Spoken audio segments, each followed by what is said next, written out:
Direkam?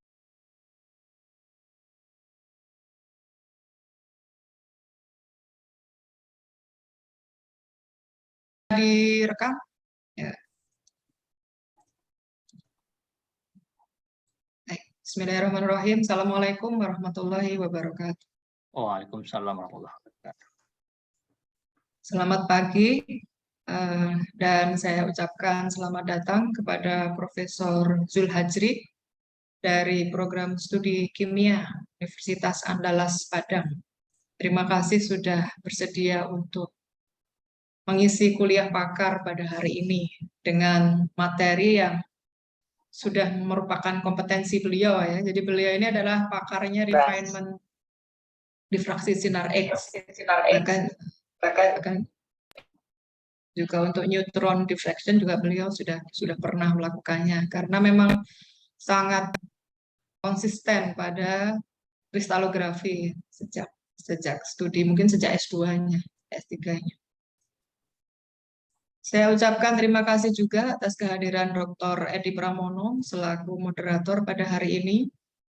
Kemudian ada beberapa dosen dari Prodi Kimia, ada Prof. Sentot, Ibu Dr. Fitri Rahayu, kemudian ada beberapa mahasiswa yang gabung, dan saya lihat juga ada beberapa yang dari luar ya. Terima kasih sudah hadir pada kuliah pakar hari ini. Sebagai Kaprodi S2, saya menginformasikan bahwa kuliah pakar ini memang secara reguler kita laksanakan, dan untuk tahun ini adalah kuliah pakar yang ketiga hari ini ya. Jadi yang ketiga ini yang terakhir untuk tahun 2020. Sebelumnya kita sudah laksanakan kuliah pakar tentang clay dan potensinya, kemudian yang kedua adalah kuliah pakar tentang kemoselektivitas pada katalisis. Jadi memang biasanya untuk kuliah pakar itu kita ambil tema itu berdasarkan usulan baik dari dosen maupun dari mahasiswa, dan temanya itu relatif sangat spesifik ya, dengan harapan adalah untuk meningkatkan pengetahuan dasar maupun pengetahuan aplikatif dari mahasiswa dan juga dosen. Dan harapannya kedua adalah mengetahui network kita, jadi potensi network yang bisa kita kembangkan ke depannya itu dari prodi baik S1 maupun S2 kimia. Karena dengan mengundang beberapa pakar ini kita jadi tahu gitu kan, sebenarnya beberapa hal mungkin bisa kita kolaborasikan gitu, baik dalam pembelajaran maupun dalam riset. Nah, ini adalah tujuan atau yang kita harapkan dari kegiatan kuliah pakar. S2 kimia berdiri 2014 dan menerima mahasiswa 2015 ya. Alhamdulillah beberapa alumni sudah lanjut S3, ada yang di Jerman, ada yang di Taiwan, ada yang di Jepang, kemudian terakhir ada yang di Korea, semuanya dengan full scholarship. Kemudian kalau untuk penelitian ini, Prof. Zul, kami tergabung dalam 5 grup riset. Ini mungkin Prof. Zul nanti kita bisa ngobrol-ngobrol lebih lanjut gitu, barangkali ada kemungkinan untuk kolaborasi. Grup riset pertama itu adalah Research Group of Natural Product and Synthetic Organic Chemistry. Kemudian yang kedua itu Research Group of Analytical and Environmental Chemistry. Yang grup riset pertama tadi ketuanya adalah Prof. Fenty Suryanti, kemudian yang kedua itu Prof. Pranoto. Yang grup riset ketiga itu Research Group of Solid State Chemistry and Catalysis, ketuanya adalah Prof. Edi Heraldi. Saya salah satu anggota di dalam grup riset tersebut. Yang keempat, Research Group of Anorganic Material diketuai oleh Profesor Dr. Sayati Wahyuningsih, dan kelima, Research Group of Plasma Science and Technology. Ketuanya adalah Dr. Teguh Endah Saraswati. Jadi ada 5 grup riset itu yang mewadahi kegiatan penelitian dari dosen dan mahasiswa. Ya. Berikutnya tentu saja kami sangat membuka kolaborasi, kemudian juga jika ada para mahasiswa di sini yang masih S1, jika tertarik untuk masuk ke S2 gitu ya, itu adalah gambaran yang ada di S2 kimia, kira-kira seperti itu. Baik, tidak berpanjang lebar, Selanjutnya, sebelum mulai, kita lakukan sesi foto bersama dulu saja. Ya, silakan dibuka videonya.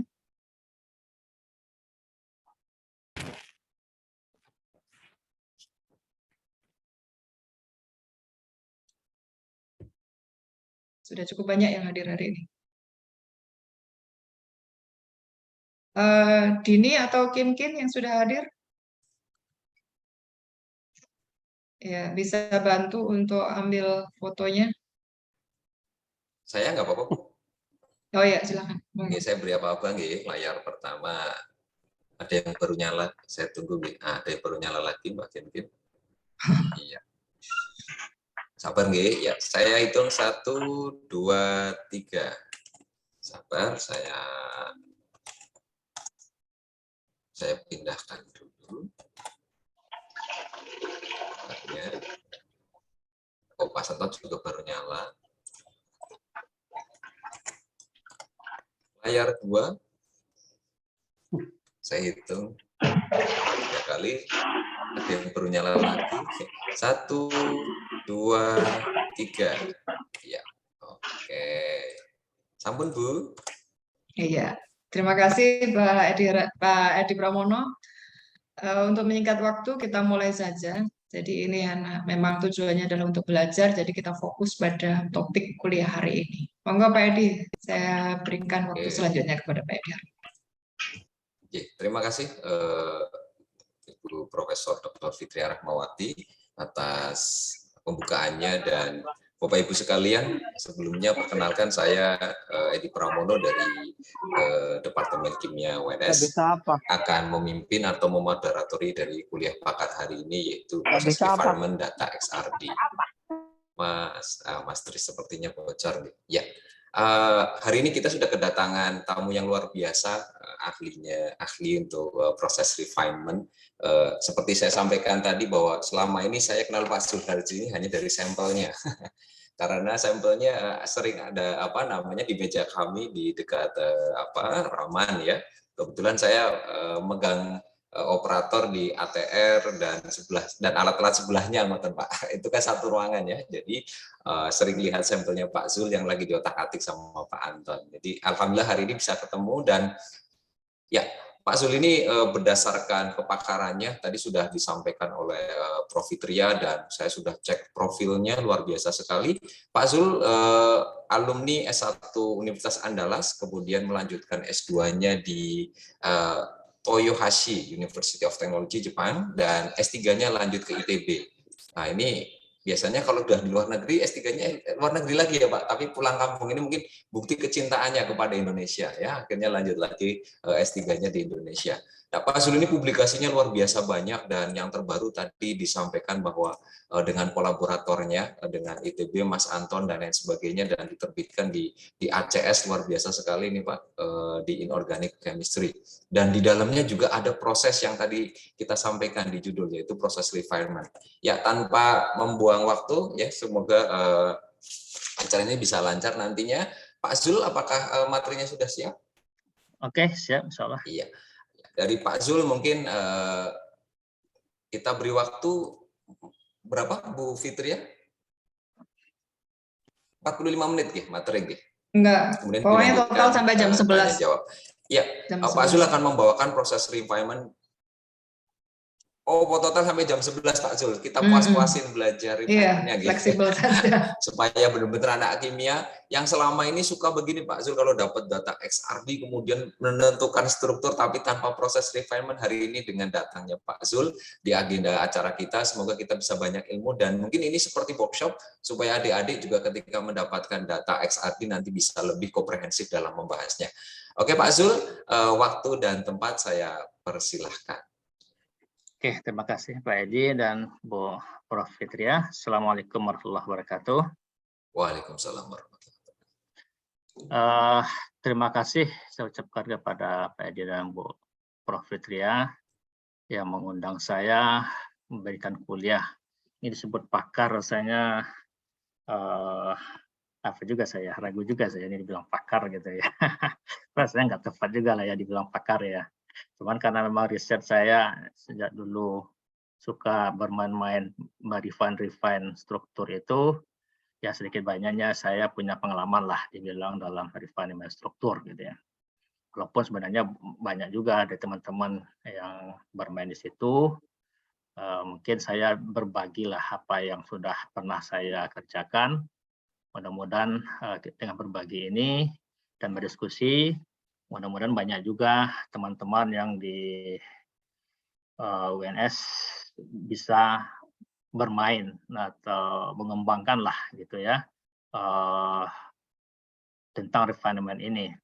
Karena memang belum banyak juga orang yang berkecimpung di tentang dalam analisis SRD ini, apalagi bermain di struktur-struktur baru begitu atau senyawa-senyawa baru begitu.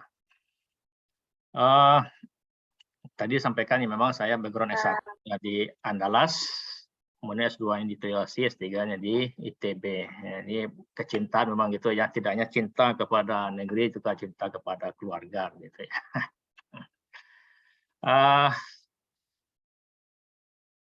Saya mungkin tidak bisa banyak berikan lah gitu ya, pengetahuan saya yang saya bisa berikan. Barangkali ada yang sedikit saya berikan ini bisa nanti yang lain mengembangkannya, karena memang ilmu itu ada kalanya dapat sedikit lalu kita yang mengembangkannya. Ya. Mungkin saya bisa langsung share gitu ya.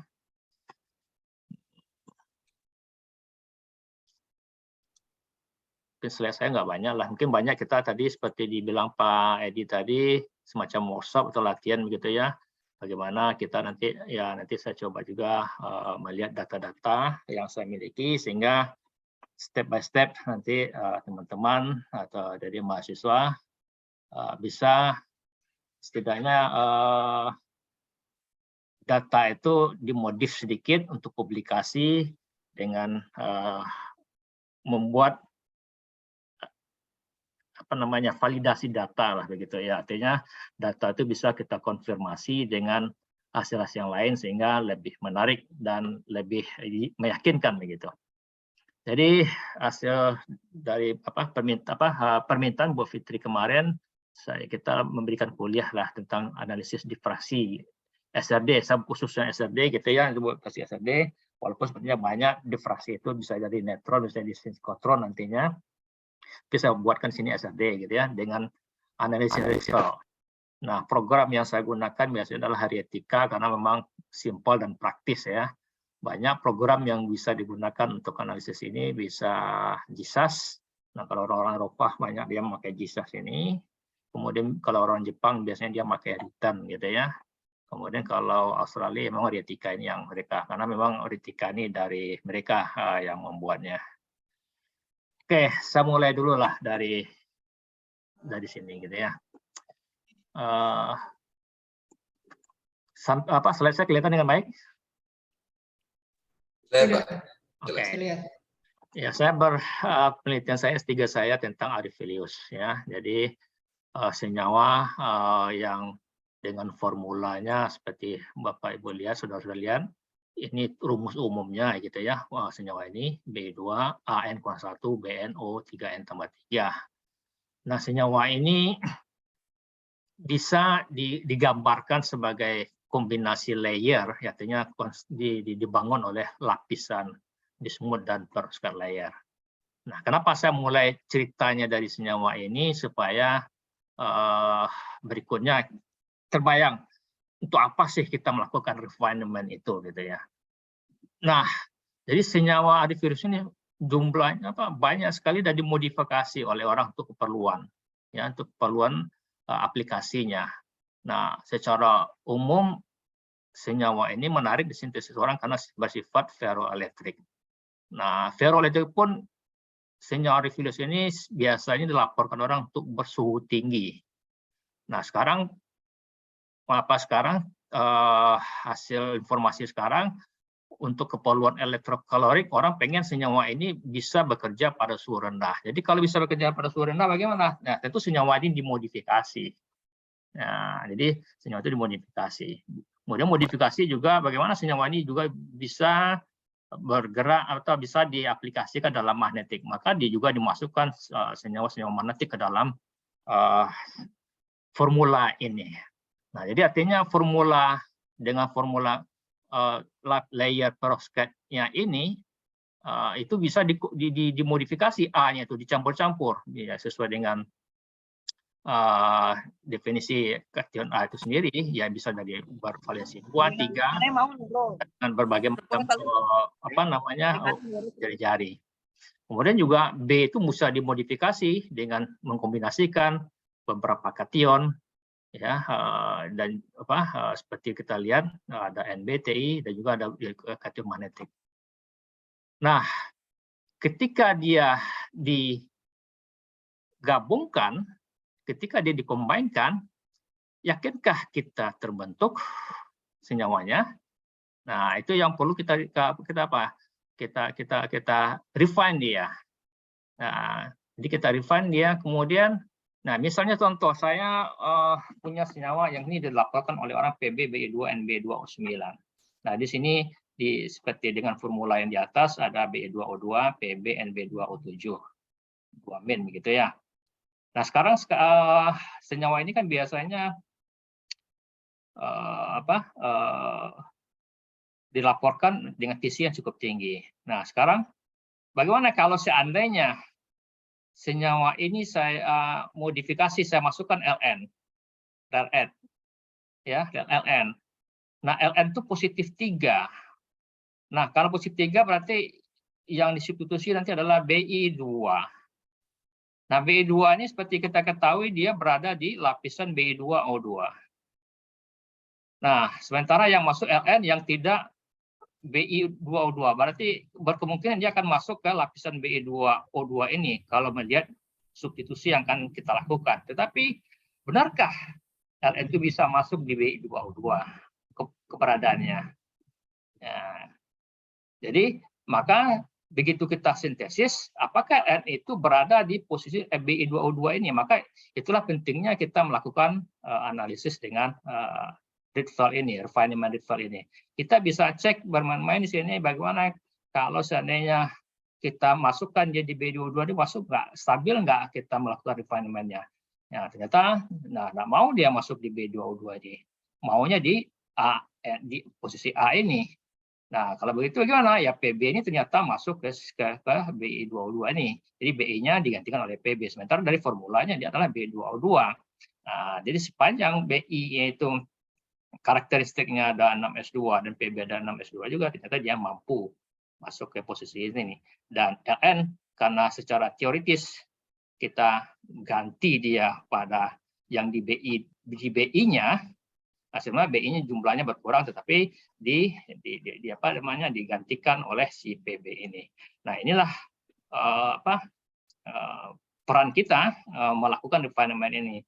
Seberapa apakah memang semuanya dia berada di posisi A atau bagaimana? Itu yang kita coba refine dengan kita analisis lah dengan teknik refinement ini, sehingga ya kita bisa meyakinkan. Nah, kemarin kita juga melakukan analisis dengan Raman untuk meyakinkan data kita ini untuk saling meng-cross check, karena data itu kalau sendiri kita sering ragu juga, benar nggak? Jadi saya kalau datanya itu cuma 1, saya juga belum berani meyakinkan bahwasanya memang data itu masukin di posisi A ini, maka di cross check juga dengan Raman. Ternyata data Raman saling bersinggung, saling menyesuaikan, sehingga inilah kita publikasi bahwasanya memang LN itu berada di posisi A ini dan PB pindahnya ke sini. Kemudian LN ini kita variasikan. Nah, seberapa jauh perbedaannya dengan LN kita variasikan, begitu itulah pentingnya kita melakukan refinement dengan teknik Rietveld ini, sehingga perubahan apa yang terjadi terhadap strukturnya secara mendekatilah, artinya baik sudutnya, panjang ikatannya, sehingga dengan mengetahui sudut dan panjang ikatannya dengan baik, kita bisa meyakinkan sifatnya itu memang, oh ternyata sifatnya, perubahan sifatnya itu, misalnya dielektriknya, misalnya TC-nya, temperatur Curie'nya misalnya, ternyata mengalami penurunan. kenapa kok dia mengalami penurunan? Kita konfirmasi dari struktur ini, dari sudutnya, dari segala semuanya.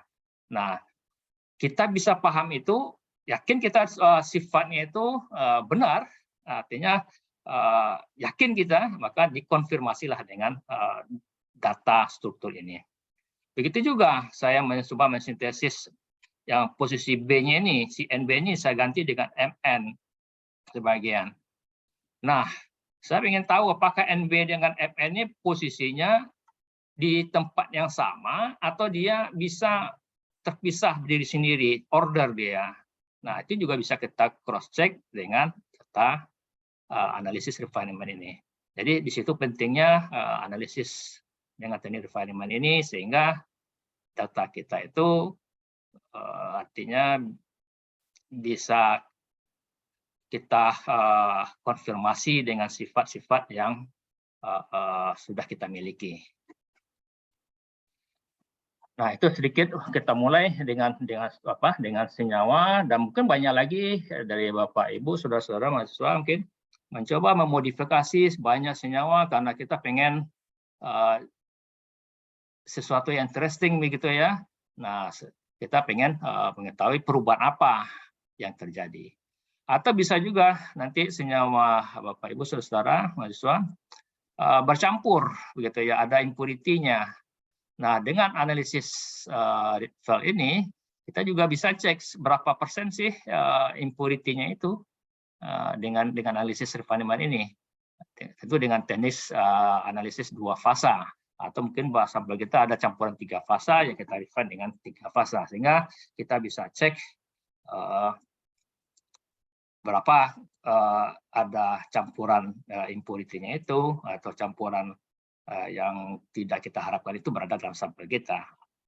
Atau memang sengaja kita membuat senyawa itu dibuat dia ada impurity. Bisa juga beberapa kasus orang sengaja kadang-kadang membuat ada impurity, sehingga bisa juga kita cek seberapa persen dia bisa menghasilkan impurity.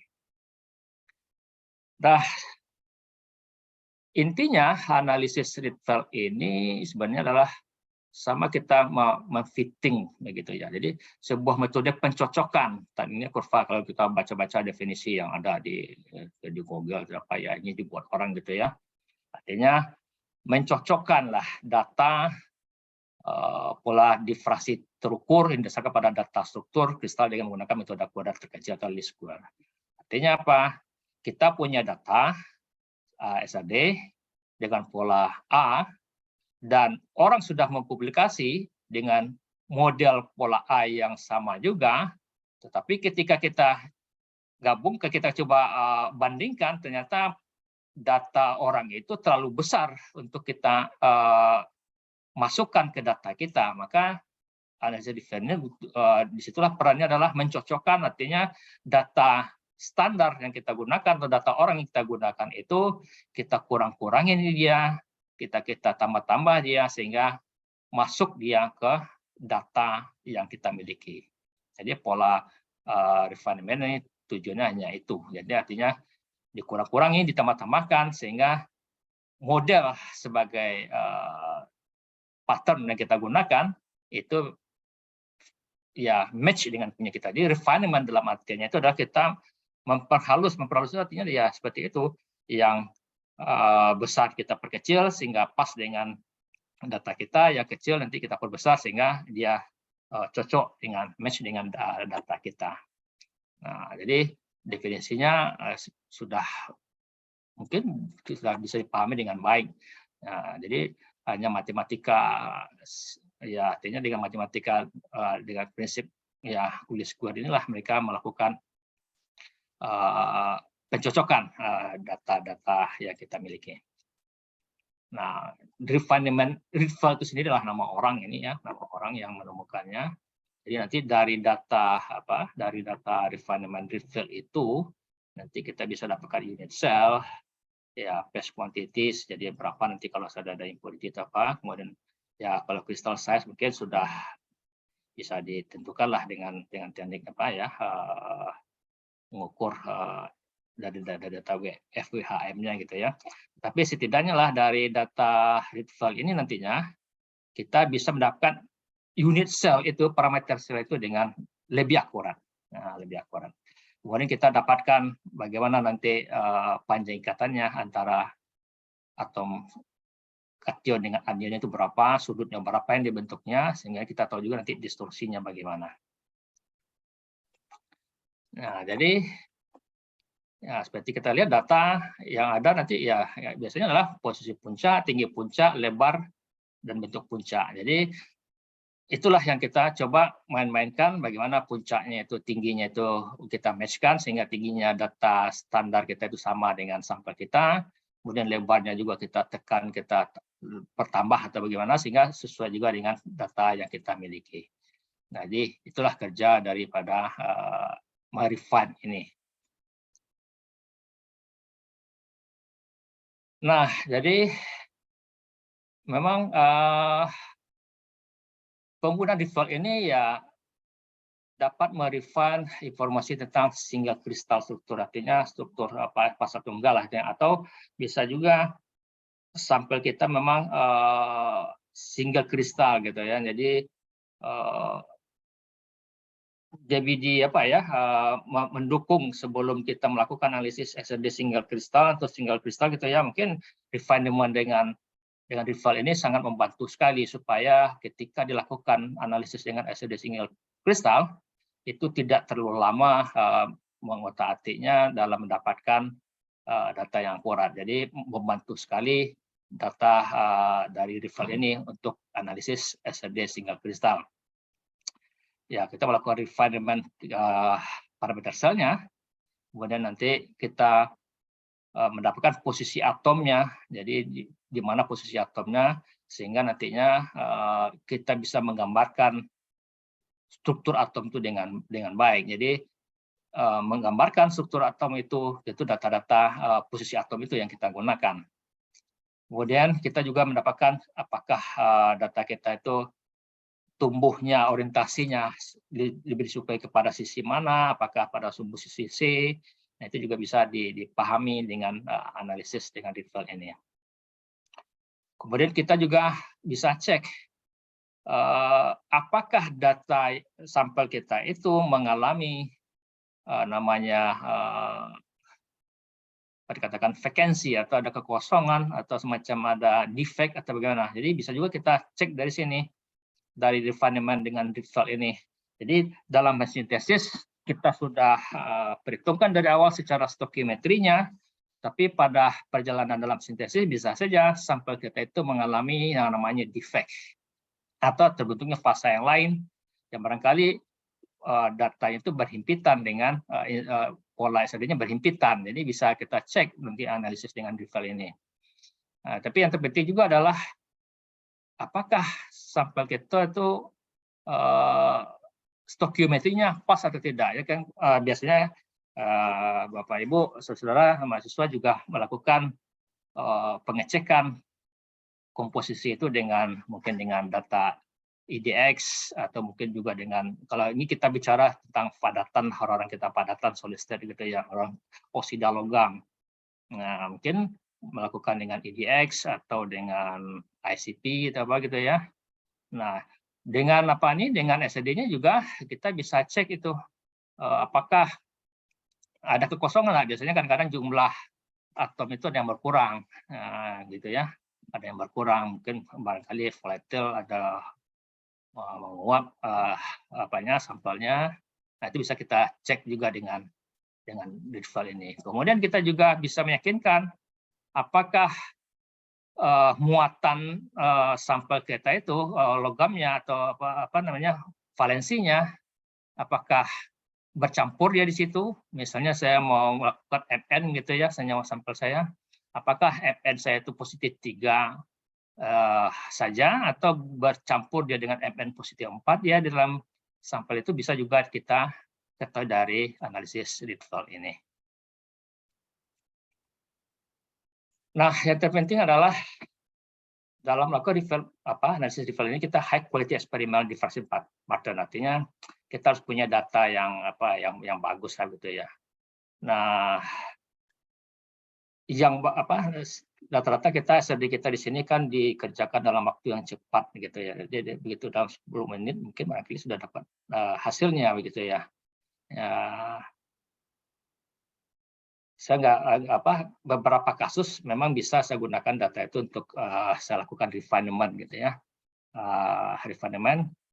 Cuman yang saya gunakan data-data SRD yang kita analisis di tempat kita ini untuk sampel-sampel yang sederhana gitu ya, artinya tidak molekul yang besar gitu ya. Kalau sampel saya kan molekulnya besar gitu ya, cuman dengan analisis SRD juga kurang bagus di analisis result gitu ya. Tapi setidaknya adalah untuk permulaan sudah bagus gitu ya. Jadi artinya ya dulu saya mengerjakannya analisis untuk SRD itu satu sampel itu saya analisis selama 7 jam gitu. Nah, jadi dengan stepnya seperti ini, waktu rentangnya 10 sampai 100 degree, stepnya 0,02, waktu step 7 second, dan itu kalau kita kali-kalikan itu memakan waktu sekitar 7 jam. Jadi biasanya saya kerjakan ya dulu waktu di Belanda saya kerjakan waktu itu. Saya ukur malam, pagi ini ngambil data. Jadi selalu begitu. Jadi malam saya ukur, yang tinggal ambil data. Nah, di kita kan pakai akselerator gitu dipercepat dalam ukurannya sehingga ya artinya setidaknya sudah bisa untuk data untuk sampel-sampel sederhana sudah bisa kita gunakan. Tapi banyak data SRD yang kita ukur itu di sini saya lakukan refinement dengan refill sering tidak jalan ya, itu tidak jalan. Saya nggak tahu apa datanya. Nah, ya memang kalau untuk yang ini datanya cukup banyak, stepnya itu karena pelan-pelan ya gitu ya, dia mengumpulkan data cukup banyak.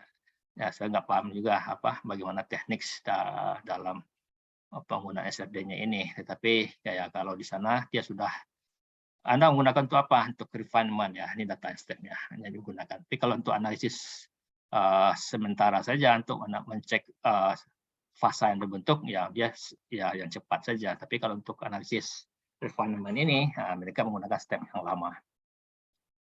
Nah, jadi itu informasi yang barangkali yang perlu juga kita pahami. Bahwasanya untuk result ini kita menggunakan step yang cukup lama untuk mendapatkan data yang bagus, high quality gitu. Itu dikatakan high quality. Nah, kalau untuk sampel saya selama di Bandung dulu, ya saya menggunakan difrasi neutron. Nah, karena sampel saya itu terlalu banyak oksigennya, sehingga kalau dengan sinar X, oksigen ini tidak terbaca dengan baik, sehingga ya saya menggunakan analisis dengan difrasi neutron.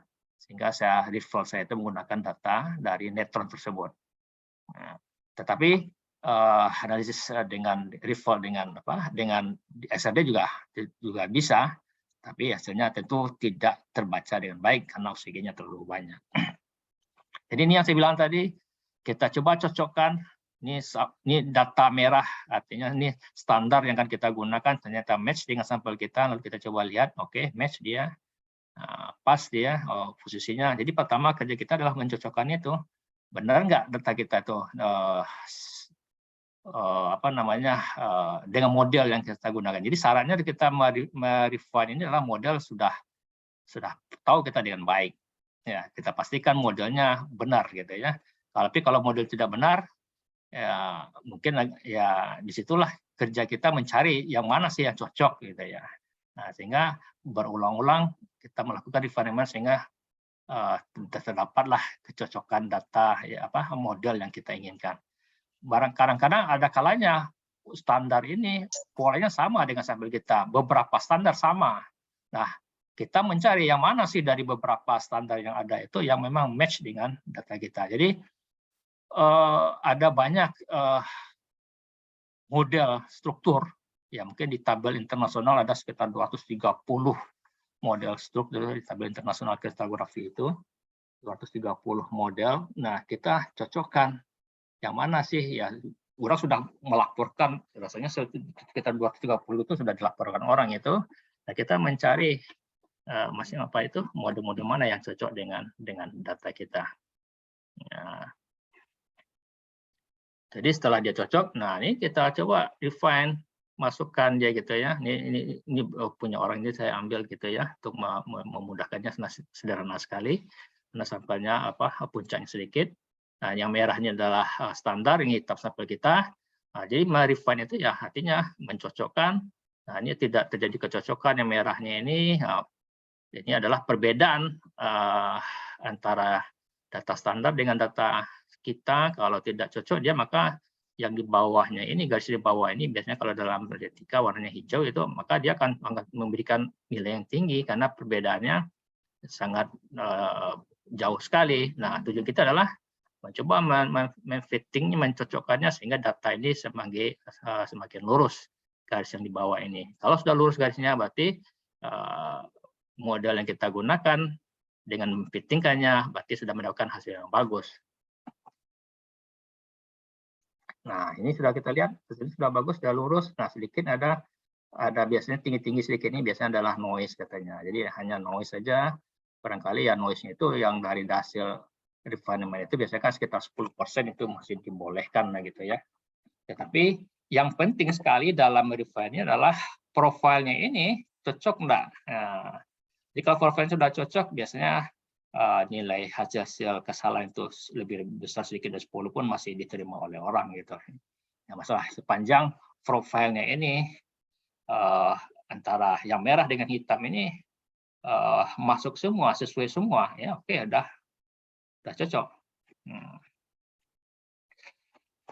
Nah, ini jadi ini sampel saya waktu dulu S2 dulu ya. Jadi data apa yang perlu kita perlukan untuk refinement ya, kita dengan teknik refill ini adalah kita tahu dulu strukturnya seperti apa yang mau kita pakai itu. Jadi kita dapat dulu data posisi X, Y, Z ini yang akan kita isikan, kemudian ada data Wyckoff-nya, ini nanti secara otomatis bisa dimunculkan oleh alat itu kita nanti. Kemudian apakah beberapa atom kita gunakan itu berada pada posisi yang sama, misalnya ini senyawa saya adalah SRPRFNO4 begitu ya, strukturnya seperti ini ya, mungkin saya mau modifikasi nanti SR-nya dengan ND misalnya gitu ya, nah, data standar adanya ini gitu ya. Nah, kita gunakannya data orang ini sebagai model, kita lihat seperti apa strukturnya. Nah, di sini adalah SR itu berada pada posisi di A, di posisi di sini, di yang kuning ini. Nah, PR ternyata dia juga berada pada posisi yang sama dengan CR ini. Ya, berarti dia berada dalam posisi random dari sini, pada posisi sama. Nah, tugas kita nanti bisa saja nanti apakah bisa saja nanti SR di sini, PR di sini, order ya. Nah, itulah kerjaan kita, mencoba bagaimana kalau seandainya dia tidak posisi random, apakah dia berada pada posisi masing-masing SR1 di sini, PR1 di sini. Nah, karena secara rumus ini adalah posisi di A gitu ya, di A. Nah, sekarang kita pengen kalau kita campur combine dia, apakah SR dengan PR ini bercampur posisinya atau dia berdiri sendiri. Nah, itulah kerja kita melakukan refinement, kita gabung dia, berarti posisinya sama dengan angka Z yang sama. Nah, kalau dia berbeda berarti posisi berarti Z ini nggak sama nilainya. Nilai nilai posisi atom ini nggak sama. Nah, kita bisa lihat dari data-data ini berarti posisinya sama yang dilakukan oleh orang ini. Nah, situlah kerja kita nantinya bagaimana kita merubah dia. Kalau dia berada posisi yang sama, berarti angkanya akan dihasilkan datanya sama nantinya. Jadi data ini kita perlukan dari data ICSD sebagai model yang akan kita gunakan, ya, sehingga data inilah nanti yang kita kurang-kurangi Z-nya itu berapa. Nah, dalam melakukan define itu nantinya, nilai-nilai yang sudah fix itu nggak perlu kita define, seperti ini berada posisi di 0 gitu ya. Jadi kita mengambil sebagai posisinya, misalnya senternya mulainya ada pusat mulai perhitungnya di posisi kiri sini gitu ya, maksudnya dari 0 gitu ya. Nah, Y-nya juga 0 nggak jalan, berarti hanya pada posisi Z saja ya. Dia gitu ya. Jadi hanya posisi Z saja, SR itu kita anggap posisinya di sini 0 atau di sini kita anggap posisinya di sini. MR sebagai patokan awal, kemudian posisinya adalah di Y-nya 0, di X-nya juga 0, di Y-nya saja yang terbaca begitu. Nah, jadi artinya kalau MN-nya, kalau O yang satu lagi berarti berada pada posisi di X-nya 0, di Y-nya ada apa? Ada 0,5. Nah, ini 0,5 gitu ya. Nah, kemudian di posisi Z-nya juga 0, berarti yang di bawah sini dia berarti oksigennya, yang di oksigen 2 yang di sini. Ya. Nah, jadi yang kita refine nanti yang mana, yang kalau 0,5 berada di tengah-tengah berarti kita nggak perlu refine nanti. Jadi yang perlu di refine nanti mana ya, data-data ya posisi Z ini. Nah, yang sementara yang lainnya 0, 0,5 atau 0,75, nah itu biasanya tidak di refine oleh orang. Ya, begitu juga nanti kita melihat dapat nilai SOF-nya nanti di sini yang berapa sih jumlah di atom dia. Nah, kalau di SO ini kalau dia dibagi 2 berarti setengah-setengah dia atomnya itu. Nah, sementara yang lain satu-satu. Nah, ini nanti data yang apa ini, data U atau apa ini nanti adalah yang berguna untuk nanti berguna nanti melihat apakah vibrasi daripada atom kita itu nanti kemana dia. Artinya nanti anisotropik dari atom kita itu nanti. Jadi kemana dia bergerak atom itu secara panjang ikatannya dengan sudutnya itu nanti bisa dari data ini bisa diketahui nanti ini. Kalau kita masukkan dalam menggambarkan strukturnya dengan masukkan angka ini akan kelihatan nanti atom ini kan kita melambangkan bulat saja. Tapi dengan data yang kita dapatkan ini kita bisa lihat nanti atom itu apakah dia anisotropik ke atas dia atau anisotropik ke samping dari data hasil refinement ini. Nah, ini sudah saya sampaikan tadi bagaimana merefine ini. Kita punya posisi atom sudah diketahui dengan baik. Nah, nanti kita bisa mendapatkan cell size, space group yang cocok, yang sesuai dengan data yang kita miliki. Nah, saya tidak mempersalahkan membicarakan ini adalah data yang sudah dibuat di alat itu, ya pola mencocokkan, dia menggunakan hitung-hitungannya ini, ya saya tinggal pakai saja. Ya, kalau ingin memodifikasi alat, itu ini yang diperhitungkan orang sehingga kesalahan dalam ya artinya mencoba menemukan memperbaiki program dietika sehingga data itu semakin valid, semakin bagus, ya inilah yang dilakukan oleh orang. Karena orang-orang matematika atau orang fisika yang mau berkecimpung gitu ya. Jadi berapa hitung-hitung yang lain nanti ya, persamaan yang lain yang perlu disampaikan, yang perlu mereka modifikasi sehingga hasil refine kita itu betul-betul mendekati gitu ya. Itu kerja orang program lah gitu ya. Kita tinggal pakai aja. Ini konsep seperti itu, kita tinggal pakai aja. Nah, mungkin Bapak Ibu atau mahasiswa sudah pernah menggunakan retika dengan teknik label. Apakah sudah pernah diajarkan oleh Bu Prof. Fitria? Sudah. Sudah ya. Kebanyakan memakai label. Ya, label gitu ya. Nah, data yang kita gunakan dalam teknik label ini juga konsepnya sama dengan teknik label ya. Jadi pertama-tama memang kita mencek itu dengan teknik label dulu, sudah match atau tidak. Kalau sudah match, ya kita tinggal menggunakan data yang dari label itu saja. Nah, dari data label itu saja. Jadi data yang tetap kita menggunakan kodenya XY, kemudian kita masukkan ke dalam program etika tersebut. Lalu nanti yang berbeda di mana? Yang berbeda nanti adalah data posisi atom, di situ saja bedanya. Ya, data posisi atom perlu kita masukkan. Jadi pertama data SLD kita itu kita rubah dulu kan dalam bentuk Excel, kita rubah dalam kode, kita simpan dalam kode XY. Setelah dapat itu nanti ya kita perlu mengetahui space group daripada sampel yang kita mau analisis tersebut gitu ya. Jadi dengan teknik rival ini samalah dengan dietika. Ya, kita dapat unit cell yang berapa. Misalnya ini sampel saya reflux fase 2 gitu ya. Nah, Z ini perlu juga kita ketahui, artinya dalam satu unit sel itu nanti berapa formula yang akan dianalisis begitu. Jadi dalam sampel saya ini dengan unit sel yang segini, berarti dia butuh 4 formula, sehingga itulah yang kita analisis untuk satu unit sel tersebut. Nah, ini kita tahu bagaimana sistem kristalnya, space grupnya, data ini yang kita bilang tadi, yang di atas tadi, informasi awal yang perlu kita ketahui. Nah, bedanya dengan label adalah di sini.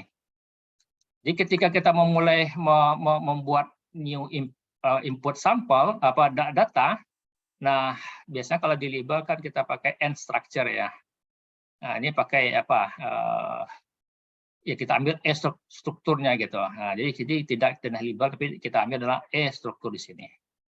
Nah, kemudian nanti bisa kalau kita sudah tahu jumlah atom kita itu berapa, seperti saya tadi kan SR, PR, MN, O 4 gitu ya. Nah, berarti jumlah atomnya kita sudah tahu. Ya, kita masukkan aja. Misalnya SR, PR, MN, O. O-nya mungkin ada 2 jenis, mungkin ya 5 saya masukkan. Jadi masukkan dengan 5 atom jenisnya. Nah, bisa kita masukkan 5 atom. Nah, jadi kita ketik di sini 5. Ini kan muncul nanti di bentukan fasenya nanti muncul di sini. Ya, nanti kita coba saya lihatkan nanti ya secara prakteknya nanti. Nah, inilah yang akan kita otak-atik kita inputkan. Nanti kan kita tadi sudah dapatkan nilai A, B, C-nya. Nah, kita masukkan nilai A, B, C-nya. Space group-nya apa gitu ya, space group berapa, sekali ini sudah otomatis ada. Z-nya tadi ada 4, misalnya kita masukkan. Ini sini tadi ada 1 AM, nilai Z-nya ada 4. Nah, ini dari data kita dapat nilai A, B, C-nya. Nah, ini sudut alfa betanya otomatis sesuai dengan space group yang kita masukkan, dia otomatis akan muncul sendiri. Kita tidak perlu lagi otak-atik. Kecuali kalau struktur kita itu nanti seperti monoklin atau beberapa kasus nanti kan sudutnya itu memang tidak fix gitu ya. Maka memang perlu nanti kita refine sudut ini. Yang tidak, kalau 90 ya itu sudah biasa, artinya sudah fix itu ya. Mereka biasanya kalau sudah fix itu tidak muncul lagi yang bisa dicentang ini gitu ya. Nah, otomatis dia akan hilang sendiri dia nanti. Buram dia nanti, itu tidak perlu kita centang. Nah, disinilah tadi yang saya bilang tadi, apa atom yang kita gunakan yang ada dalam sampel kita inputkan di sini. Kita inputkan di sini. Kemudian tipenya apa? Misalnya atom SR, kita kode SR. Nah, bisa saja nanti seperti Mn yang saya bilang tadi, Mn itu apakah Mn saya itu Mn +2 atau +3 di sini nanti munculnya. Kita bisa cek di sini nanti ya. Nah, kemudian nanti kita masukkan nilai X, Y, Z, kemudian B-nya ini isotropik ini bisa kita kasih aja 0,6. Nah, ini N adalah berapa atom yang kita pakai itu nanti ya. Seperti tadi SR dengan PR kita bagi 2, berarti dia kita bagi 2 situ 0,5, 0,5. Nah, ini yang kita bilang tadi, Z-nya ini, ya, jadi Z-nya dia, kalau dalam sampel saya Z itu ada 4, struktur saya ada 1 AM, saya masukkan sini ada 1 AM, nah, masukkan. Nah, kalau seandainya di sini tadi kita lupa menambahkan jumlah atomnya, tidak apa-apa. Nanti kita bisa tambahkan sendiri dengan tambah klik kanan, add atom. Jadi setiap berapa jumlahnya nanti bisa kita tambahkan. Jadi lupa kita di awal itu menambahkan atom, tidak apa-apa. Jadi di belakang kita bisa juga tambah-tambah dia nantinya. Nah, data ini bisa kita lihat dari data kalau kita klik dari etika itu nanti muncul ini. Ya, kita masukkan nilai Z-nya berapa, nilai A, B, C-nya berapa. Ya. Lalu kita melakukan refinement. Nah, kita melakukan refinement, nanti kita bisa munculkan gambar ini ya, sama dengan label kita muncul. Nah, stepnya kita pakai berapa. Nah, ini nilai akhir nanti ya kita tinggal lihat RP, RWP, dan nilai K-nya ini. Nah, sering kadang-kadang mahasiswa ragu dia dengan RP dan RWP ini. Dia mengejar nilai RP dan RWP ini nilainya di bawah 10, gitu, 10% gitu ya. Nah, sementara dia tidak melihat profilnya ini kecocokan data standar dengan data sampelnya itu tidak dia perhatikan. Dia hanya mengejar RP, RWP yang rendah saja. Nah, yang terpenting adalah kita lihat dulu adalah data merah dengan data hitam ini sesuai enggak? Yang biru ini masuk enggak dia semuanya? Ya, data break-nya itu masuk enggak dia semuanya? Sesuai enggak dengan data hitam sampel kita itu? Itu yang penting sekali. Kalau dia sudah match, gitu kan? Nah, itu kita coba refine terus, kita perhalus terus gitu, sehingga memang RP-nya itu dan LP itu rendah. Dan biasanya kayak pangkat apa ini dua ini GOV atau di dalam data itu GOV tools itu. Nah, yang baik itu adalah nilainya adalah mendekati 1. Kalau 1 mungkin susah juga ya, possible juga gitu ya. Tapi mendekati 1. Nah, kalau kayaknya itu besar mungkin juga tidak bagus ya. Berarti kecocokan model kita dengan data kita tidak sesuai. Jadi semakin 1 dia perbandingan antara model kita gunakan dengan data kita, match dia 1 dia. Tapi sejauh sepandai-pandainya kita merefine biasanya nggak akan sampai 1 dia. Itulah teknik refine yang kita gunakan itu, segitulah bisanya kecocokannya gitu ya. Dapatnya. Nah, dapat 1 ya wonderful, ya bagus sekali. Jadi jangan nanti waktu merefine RP dulu jadi patokan. Nah, beberapa kasus sepanjang profilnya ini yang merah itu dengan data kita itu match, cocok dia, ya RP-nya tinggi masih tidak masalah ya. Kenapa dia tinggi? Nggak tahu juga, kadang-kadang noise-nya banyak atau gimana, bisa saja begitu ya, itu menyebabkan dia RP dan RP-nya tinggi. Oke, nah zero ini beberapa kasus ada orang tidak melakukan sepanjang instrumennya itu sudah dikalibrasi dengan baik. Tetapi kecenderungan tetap juga kita melakukan refinement pada zero-nya ini sehingga hasil kita betul-betul bagus gitu ya. Jadi yang biasa kita refine itu juga sama dengan teknik label, hanya 3 data ini yang kita refine, kita tidak melakukan yang lainnya, cukup itu saja, kemudian zero-nya, kemudian itu, kemudian nah yang sebelum itu sebentar, dalam sebentar. Nah, kelebihan bedanya nanti dengan label juga adalah di sini. Kita juga harus mengklik Pascal ini ya, Pascal ini. Jadi ini biasanya kita klik nih kalau kita melakukan dengan teknik default ya. Kalau label kita nggak perlu karena kita tidak mencek berapa step sih dalam lompatan. Kadang-kadang ya data itu katanya seperti gelombang apa itu ya. Jadi Pascal ini yang kita cocokkan, kita klik sehingga Pascal itu sesuai nanti dengan langkah langkah ya, artinya seberapa ya, saya juga nggak pasti yakin nggak tahu ini tentang Pascal ini, tapi biasanya ini kita klik untuk mendapatkan hasil refine yang bagus gitu ya. Ini tadi, kemudian nah UVW ini adalah untuk backgroundnya ini nanti untuk mendapatkan lebar puncak yang bagus itu nanti di sinilah di UVW-nya yang kita klik sehingga kita bisa mendapatkan ya ketinggi puncak ini dengan ini semakin match. Nah, skill orang dalam refine ini bermacam-macam juga.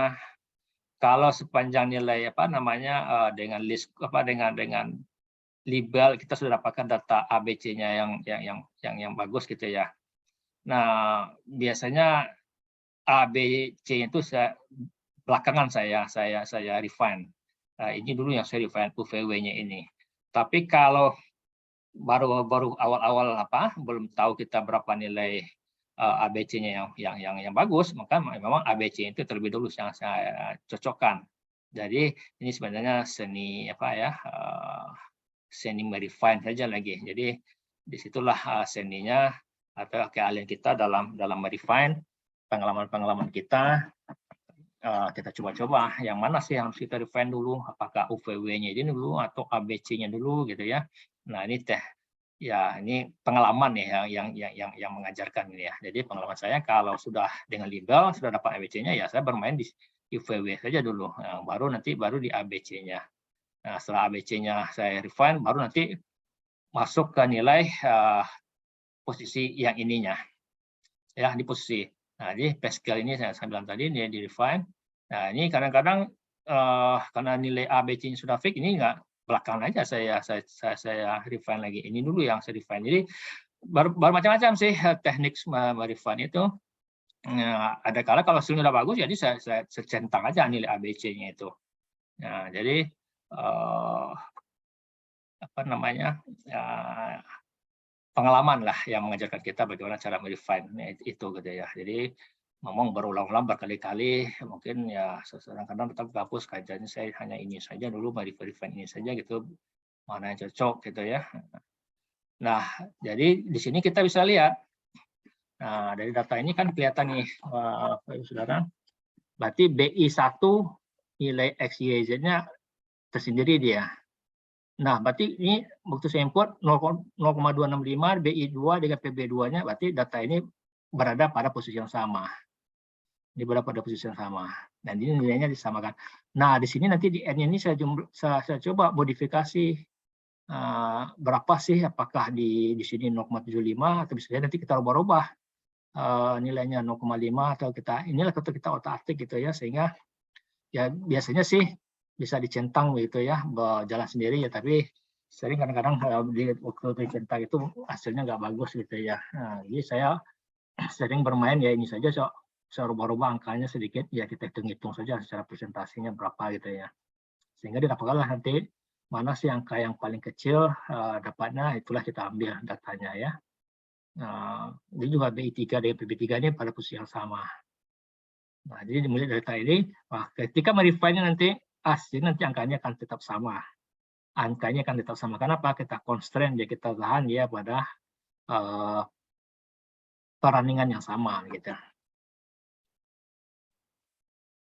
Nah, jadi Pak Ibu bisa lihat ya, kita centang dia, tetapi nanti dalam apa itu kita tekan constraint. Nanti begitu kita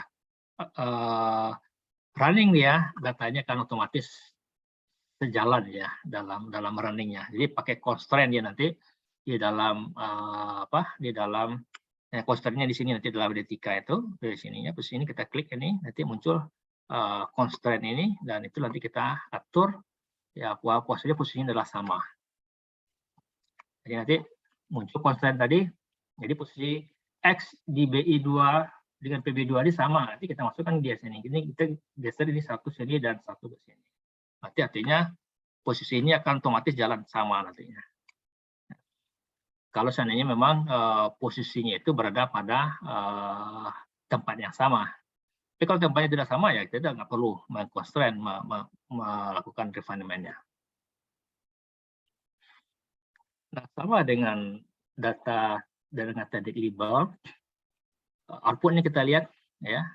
Jadi nanti selalu usahakan nanti setelah refine itu dapat data, udah capek kita dapat output-nya kita ambil dulu gitu ya, tersimpan dulu. Kadang-kadang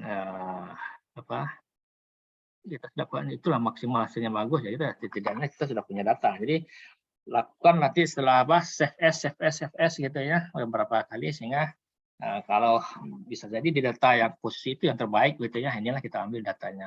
Jadi kita ambil data outputnya, tentu kita ambil sama dengan label, data yang terakhir yang kita ambil nilai ABC-nya berapa, kemudian volume selnya berapa gitu ya. Nah, sama dengan mungkin dari awal belum saya bilang ya, keberhasilan refinement kita itu juga bisa dilihat dari sel volume kita itu nanti ketika kita doping dia, kita bisa prediksi dari awal kalau jari-jari yang kita masukkan itu, kata kita substitusi itu lebih kecil dari yang kita gantikan, maka pada prinsipnya adalah ukuran kristal itu pasti akan lebih kecil, volumenya pasti akan lebih kecil. Nanti bisa kita konfirmasi juga dengan sel volume yang kita dapatkan. Kalau dia besar, berarti bisa jadi nanti valensinya berbeda, karena valensinya berbeda, pasti jari-jarinya juga akan berbeda. Walaupun atomnya sama, valensinya berbeda, nah, maka tentu ukuran jari-jari akan berbeda. Nah, kemudian dari data dari data output itu nanti kita bisa dapatkan ini berapa posisi X, Y, Z-nya. Kemudian kita juga dapatkan berapa jari-jari panjang ikatannya antara satu atom dengan teman lain dengan atom logam dengan oksigennya. Nah, kita bisa dapatkan jarak atomnya Hanya yang katanya, ini kita juga bisa dapatkan sudutnya berapa dari hasil apa. Nah, kita bisa tinggal cek aja nanti. Nah, kita mau bermain, mau melihat perubahan di mana. Kan kadang-kadang tidak perlu semuanya juga sih kita laporkan. Tapi kalau untuk data kalau senyawa baru memang dilaporkan semua. Tapi kalau untuk melihat hanya perubahan yang mana saja, maka tentu data itu saja akan kita ekspor untuk dijelaskan gitu ya. Perubahannya ini tidak 90, 180, berarti ada distorsi semacamnya gitu ya. Kalau di 90 ya ada fake, tidak masalah. Tapi dia perubahannya, jadi ke arah mana dia berubahnya? Ke arah sumbu X kah, sumbu Y kah, atau bidang datar kah dia? Nah, itu yang kita coba gambarkan. Nah, karena nanti akan berguna bagi orang untuk melihat perubahan sifatnya dengan mengetahui perubahan-perubahan struktur yang terjadi. Nanti akan dikonfirmasi dengan sifat yang dihasilkannya. Nah, setelah selesai nanti mungkin data itu bisa kita ekspor samalah dengan data dietika, dengan label kita ekspor data yang kita dapatkan itu. Nah, samalah dengan label kita ekspor dapatkan data Excel. Nah, oke, itu sementara. Nah, saya coba lihat latihannya sebagai apa?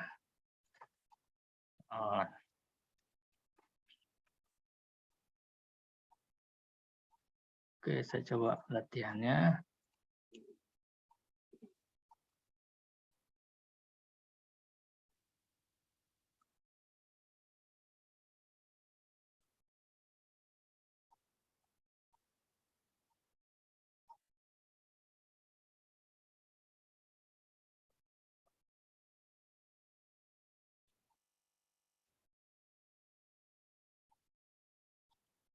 Saya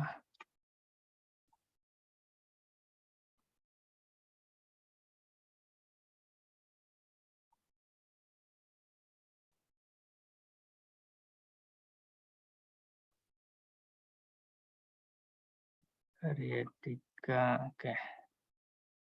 Kelihatan etika saya ya? Sudah. Oke. Jadi tadi yang saya bilang tadi, ketika kita mau melakukan analisis dengan Ritval, pertama kita buka ini, kita buka open, kan tadi ya. Nah, ini yang saya bilang tadi. Nah, kalau kita melakukan label kan ini kita klik ya. Nah, dengan apa ini kita pilih ya, ini kita pilih. Nah, jumlah atomnya berapa tadi, mau 5 atau apa tadi yang kita boleh ini. Kalau tidak dibuat pun nggak masalah, mungkin saya nggak buat lah gitu ya. Oke, saya kosongkan saja. Mungkin saya simpan saja di mana tadi di latihan development. Sini saja saya coba misalnya di sinilah tes. Di layar tidak tampak keseluruhan tampilan ya, Pak? Nggak nampak seluruh tadi ya?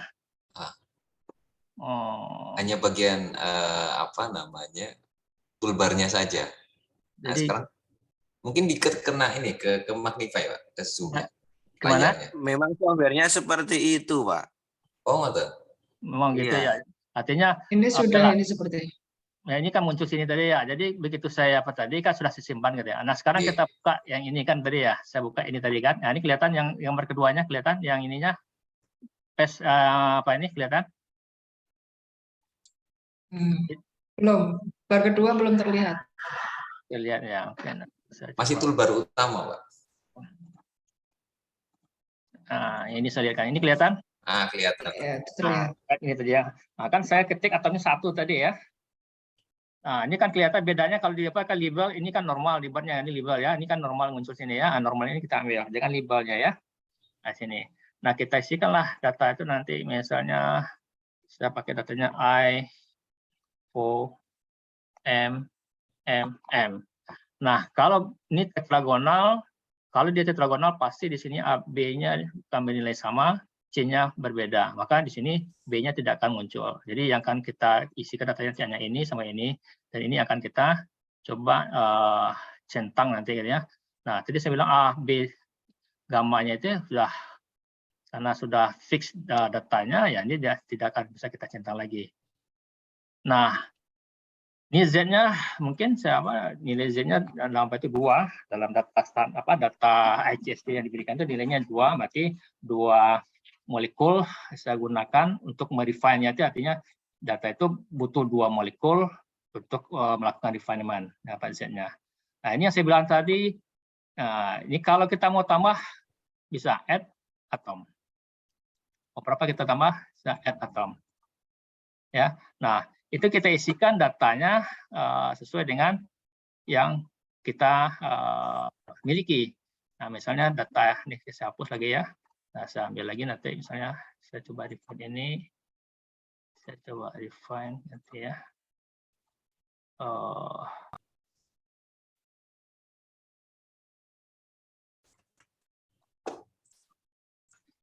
Oke, saya balik lagi sini.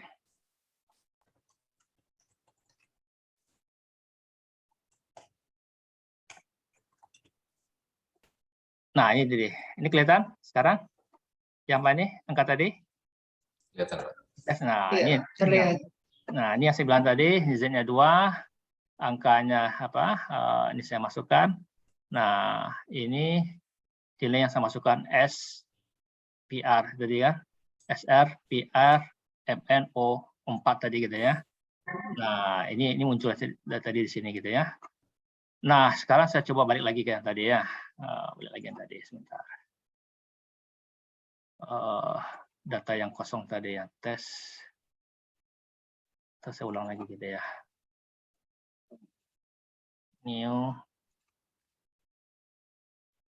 Oke.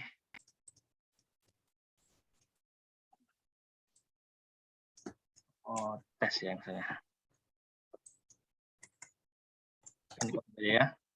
Nah, ini yang saya bilang tadi di sini kan kosong ya. Saya kasih I. Oh. Ini kelihatan apa ya? Kelihatan ya? Kelihatan, Pak. Oke. Ini saya bilang tadi. Nah, misalnya data yang saya apa tadi misalnya saya mau masukkan datanya yang ini tadi ya. PR gitu ya. PR. Di sini saya ketik PR. PR, di sini saya ganti P-nya. P. Nah, PR saya cari. Saya pilih. Yang mana P-nya. Untuk awal saya tidak bermuatan dulu saya pakai. Jadi normal itu aja dulu. Jadi biasanya untuk langkah awal mungkin tidak bermuatan kita pilih ya, karena pola PR biasanya positif 3. Nah, awalnya adalah tanpa muatan dulu. Kemudian saya masukkan nilai sini adalah 0, sini 0 dalam laporannya, sini 0 dan ini Z-nya yang punya angka. Nah, berarti saya masukkan 3, 5, 5. Nah, isotropiknya B-nya biasanya buat orang 6, oke kita terisi awal 6 kita biarkan saja. Nah, di sini kan 0,5.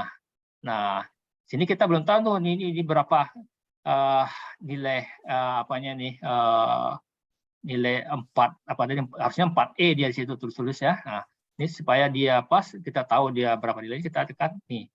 Muncul 4 di sini. Kan kita dari awal tadi kan saya tahu tadi bahwasanya posisi apa site-nya ini adalah 4E mau Wyckoff-nya namanya di Wyckoff kode Wyckoff-nya itu. Jadi caranya gimana kita lihat nanti ya. Dengan masukkan nilai X, Y, Z-nya, dia otomatis nanti posisi ini berarti adalah posisi di Wyckoff 4 dia. Jadi caranya kita klik kanan, nanti set atom okupansi to full. Otomatis 4 tertulis itu ya. Kemudian saya tambah atomnya, add atom sini. Saya tekan lagi oksigen, SR. Gitu ya. SR ini kita cari S. R berapa? Nah, kita cari tambah muatan. Nilainya sama dengan ini 0, 0, 0,355. Nah, angkanya kita kasih 0,6. Saya kasih. Nah, biasanya kan kalau dibuatnya 0,25, nanti kita perbaiki di tadi kan 0,5 ya. Saya kasih 0,5 perbaiki. Nah, di sini juga nanti kan masih 2 kosong sini, saya ketik lagi kanan. Set, berarti di posisi yang sama. Dan ini juga di sini nanti sendiri 0, 0, 0, 0. Kita boleh refine dia nanti. Nah, itulah gunanya dengan refer ini, posisi ini kita refine sehingga kita mendapatkan posisi jarak dan sudut dengan baik dengan mengklik B1, B2, B3 ini dengan mengklik nilai X, Y, Z dan B ini. Nah, itu gunanya. Jadi kita masukkan sampai nanti seperti data yang saya sampaikan tadi. Ya. Kita keluar lagi ya. Oke, paham sampai sini Bapak, Ibu ya. Jadi artinya kita klik sampai berapa atom yang mau kita isikan dengan data model yang kita gunakan. Nah, data model yang kita gunakan ya seperti yang saya bilang tadi, kita gunakan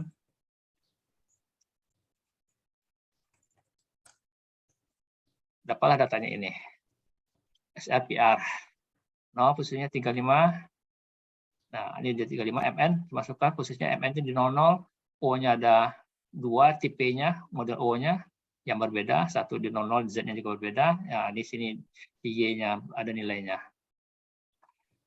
Nah, dapatlah nilai input data dalam label ini yang penting sekali. Ya, dalam result ini yang penting sekali. Angka inilah nanti akan menentukan panjang ikatan, sudut ikatan, ini yang menentukan nanti. Ya, ini yang menentukan. Nah, balik lagi ke yang tadi, constraint. Kelihatan constraint, data constraint ini Bapak Ibu?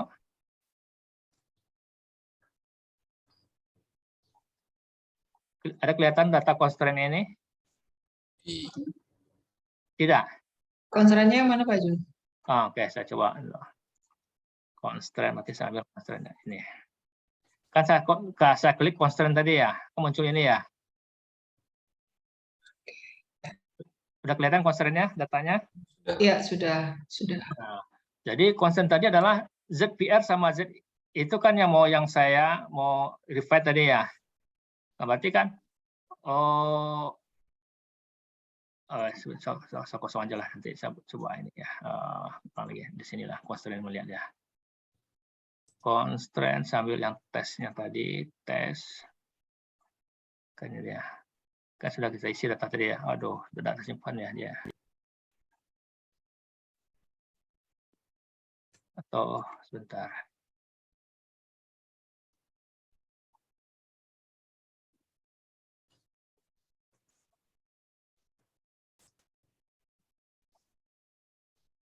Oke. Constraint-nya kelihatan tadi ya? Sekarang kelihatan constraint-nya?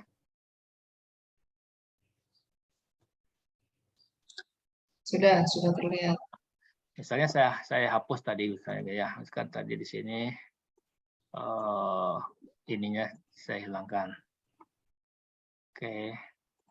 Nah, kan hilang konsentrasinya ya. Nah, berarti data Z ini VR ini dengan SR ini sama posisinya. Berarti saya pindahkan dia ke sini. Saya pindahkan. Berarti saya mau refine nanti, inilah constant adalah data ZR dengan PR itu nanti adalah constant, artinya begitu saya klik, dia akan bernilai sama. Jadi nanti, tadi kan saya hapus tadi ya, saya hapus dia, kan saya...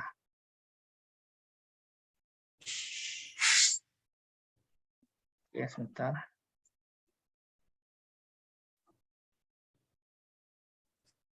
Ini kan nilai ini saya centang, saya hilangkan gitu ya. Nah, kan di sini constraint-nya itu nggak muncul dia itu.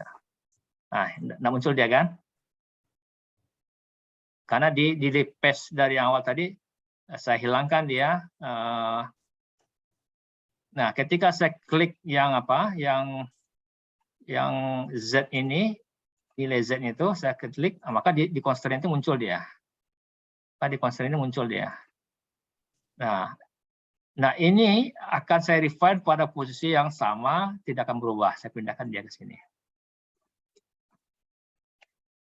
Nah, itu yang saya maksud tadi. Jadi begitu saya refine, nilai Z-nya itu nanti untuk SR dan PR akan menilai sama karena saya saya constraint dia, saya kunci dia. Jadi begitu dia running sama-sama jalan dia. Itu maksudnya. Nah, jadi beberapa data yang mempunyai posisi yang sama, maka kita lakukan constraint. Nah, begitu. Nah, jadi maka kita mulai lakukan refine pelan-pelan ya, mulai lakukan refine pelan-pelan. Kan saya ulang lagi, saya hapus begini ya. Lagi refine-nya.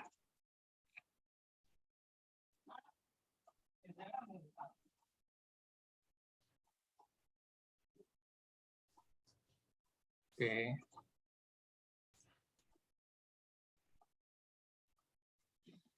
Ketika pengisian data tadi sudah oke, kita coba ya belajar.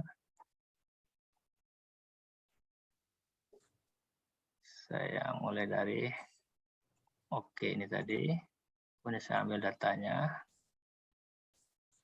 XY-nya, kemudian saya coba lakukan refine. Kita ambil langkah stepnya 2 saja.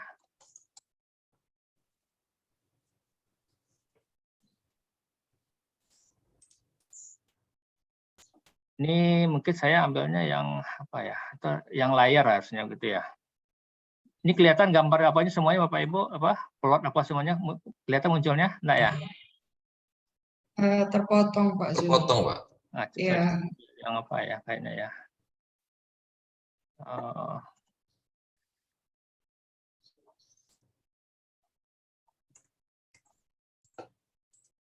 Tidak masalah ya, bukan.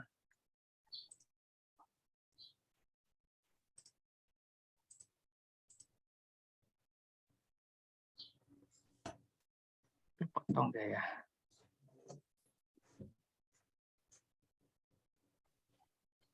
Kalau itu kelihatan semuanya? Iya, ini terlihat. Nah, ini kan tadi ya, begitu saya coba ulang lagi ya. Saya ambil datanya tadi kan, oke, saya ambil datanya XY-nya di sini, oke, lalu kan saya refine dia. Nah, saya lihat depannya ya, kemudian saya refine. Nah, ini kan kelihatan nih kan di sini. Apa namanya, bentuk profilnya. Nah, tapi profilnya nggak terlihat ya, plotting profilnya. Plotting profilnya nggak kelihatan lagi ya? Terus saya ulang lagi deh. Nah, kalau ini kelihatan semuanya? Belum. Terpotong ya, Pak? Terpotong. Terpotong dia. Mungkin share-nya share Windows kali. Iya, share Windows. Share Windows. Kalau itu kelihatan? Belum. Potong kecil nih, Pak. Share Windows.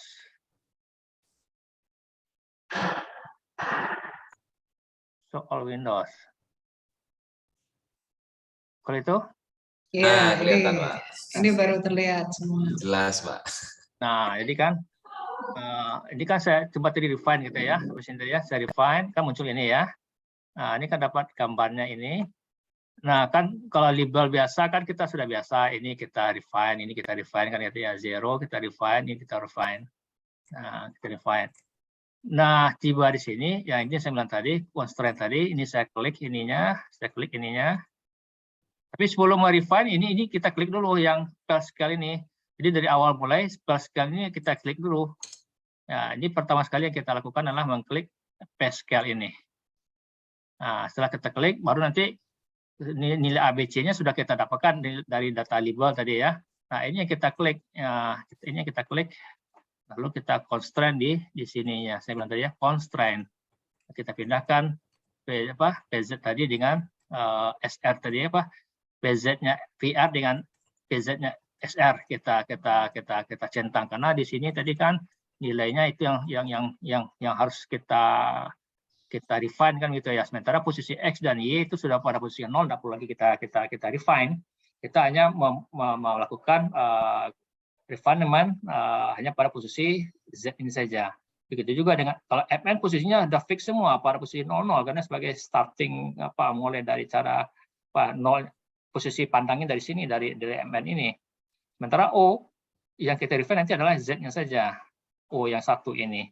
O yang dua ini posisinya fix semua, nggak perlu kita centang. Jadi yang akan kita centang yang mana? Yang memberikan nilai yang akan memberikan perubahan nilai. Sementara pada posisi yang 0, 0,5, nanti ada juga 0,75. Kalau kita melihat struktur kan begitu ya, posisinya sudah fix dia di posisi D0, 0,0, posisi X0, posisi Y0, posisi Y0, Z-nya 0,5. Berarti dia di sumbu X dan sumbu Y-nya tidak ada jarak, hanya di sumbu C-nya saja yang akan bergeser naik turun. Nah, begitu.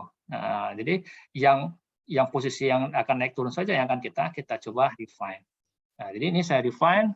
Nah, saya buka define. Nah, saya okekan. Define.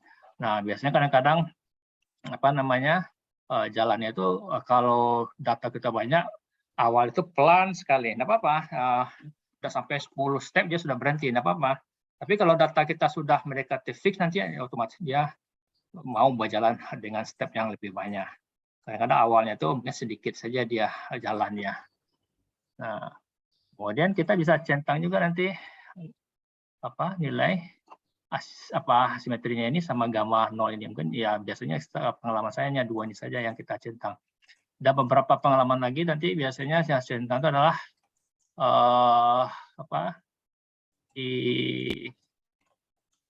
di sini biasanya saya kadang-kadang centang di sini.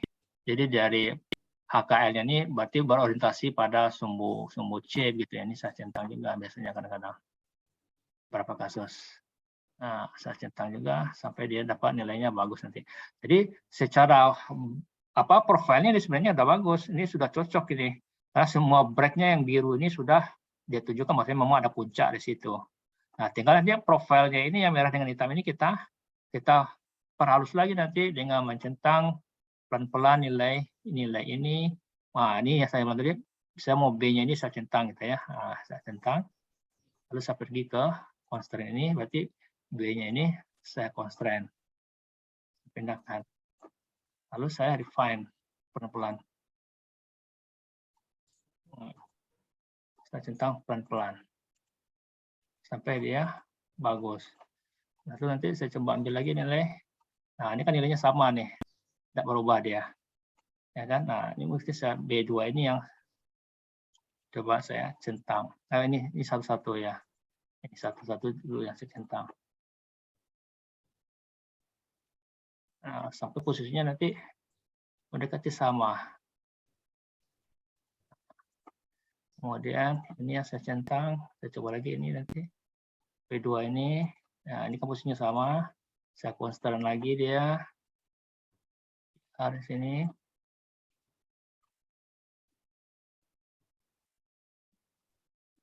Sampai dapatkan hasilnya bagus. Nah, pelan-pelan dia kita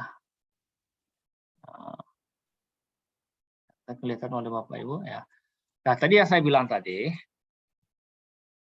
saya mau nanti apakah nilai ini apakah di sini lebih banyak, nanti dia mungkin ini saya ganti 4, nah, tapi sini jadikan 6.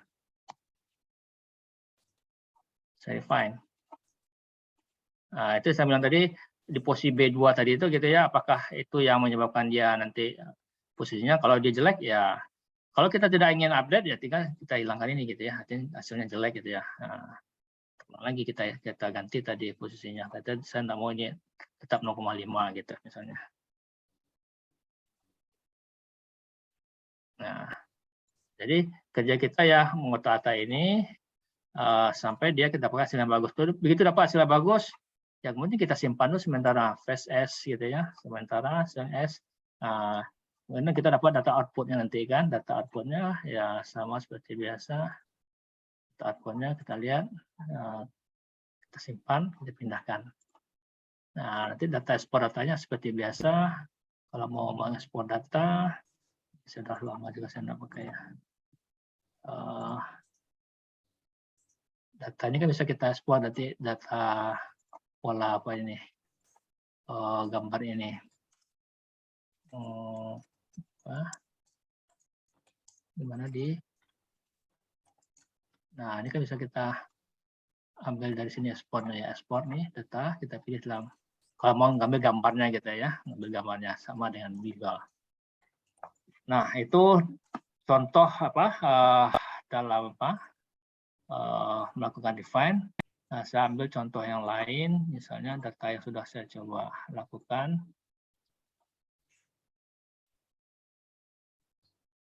Latihan di Neutron misalnya, sampel saya ini.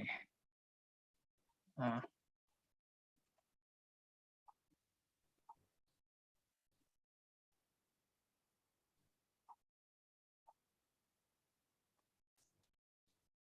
latihan Neutron.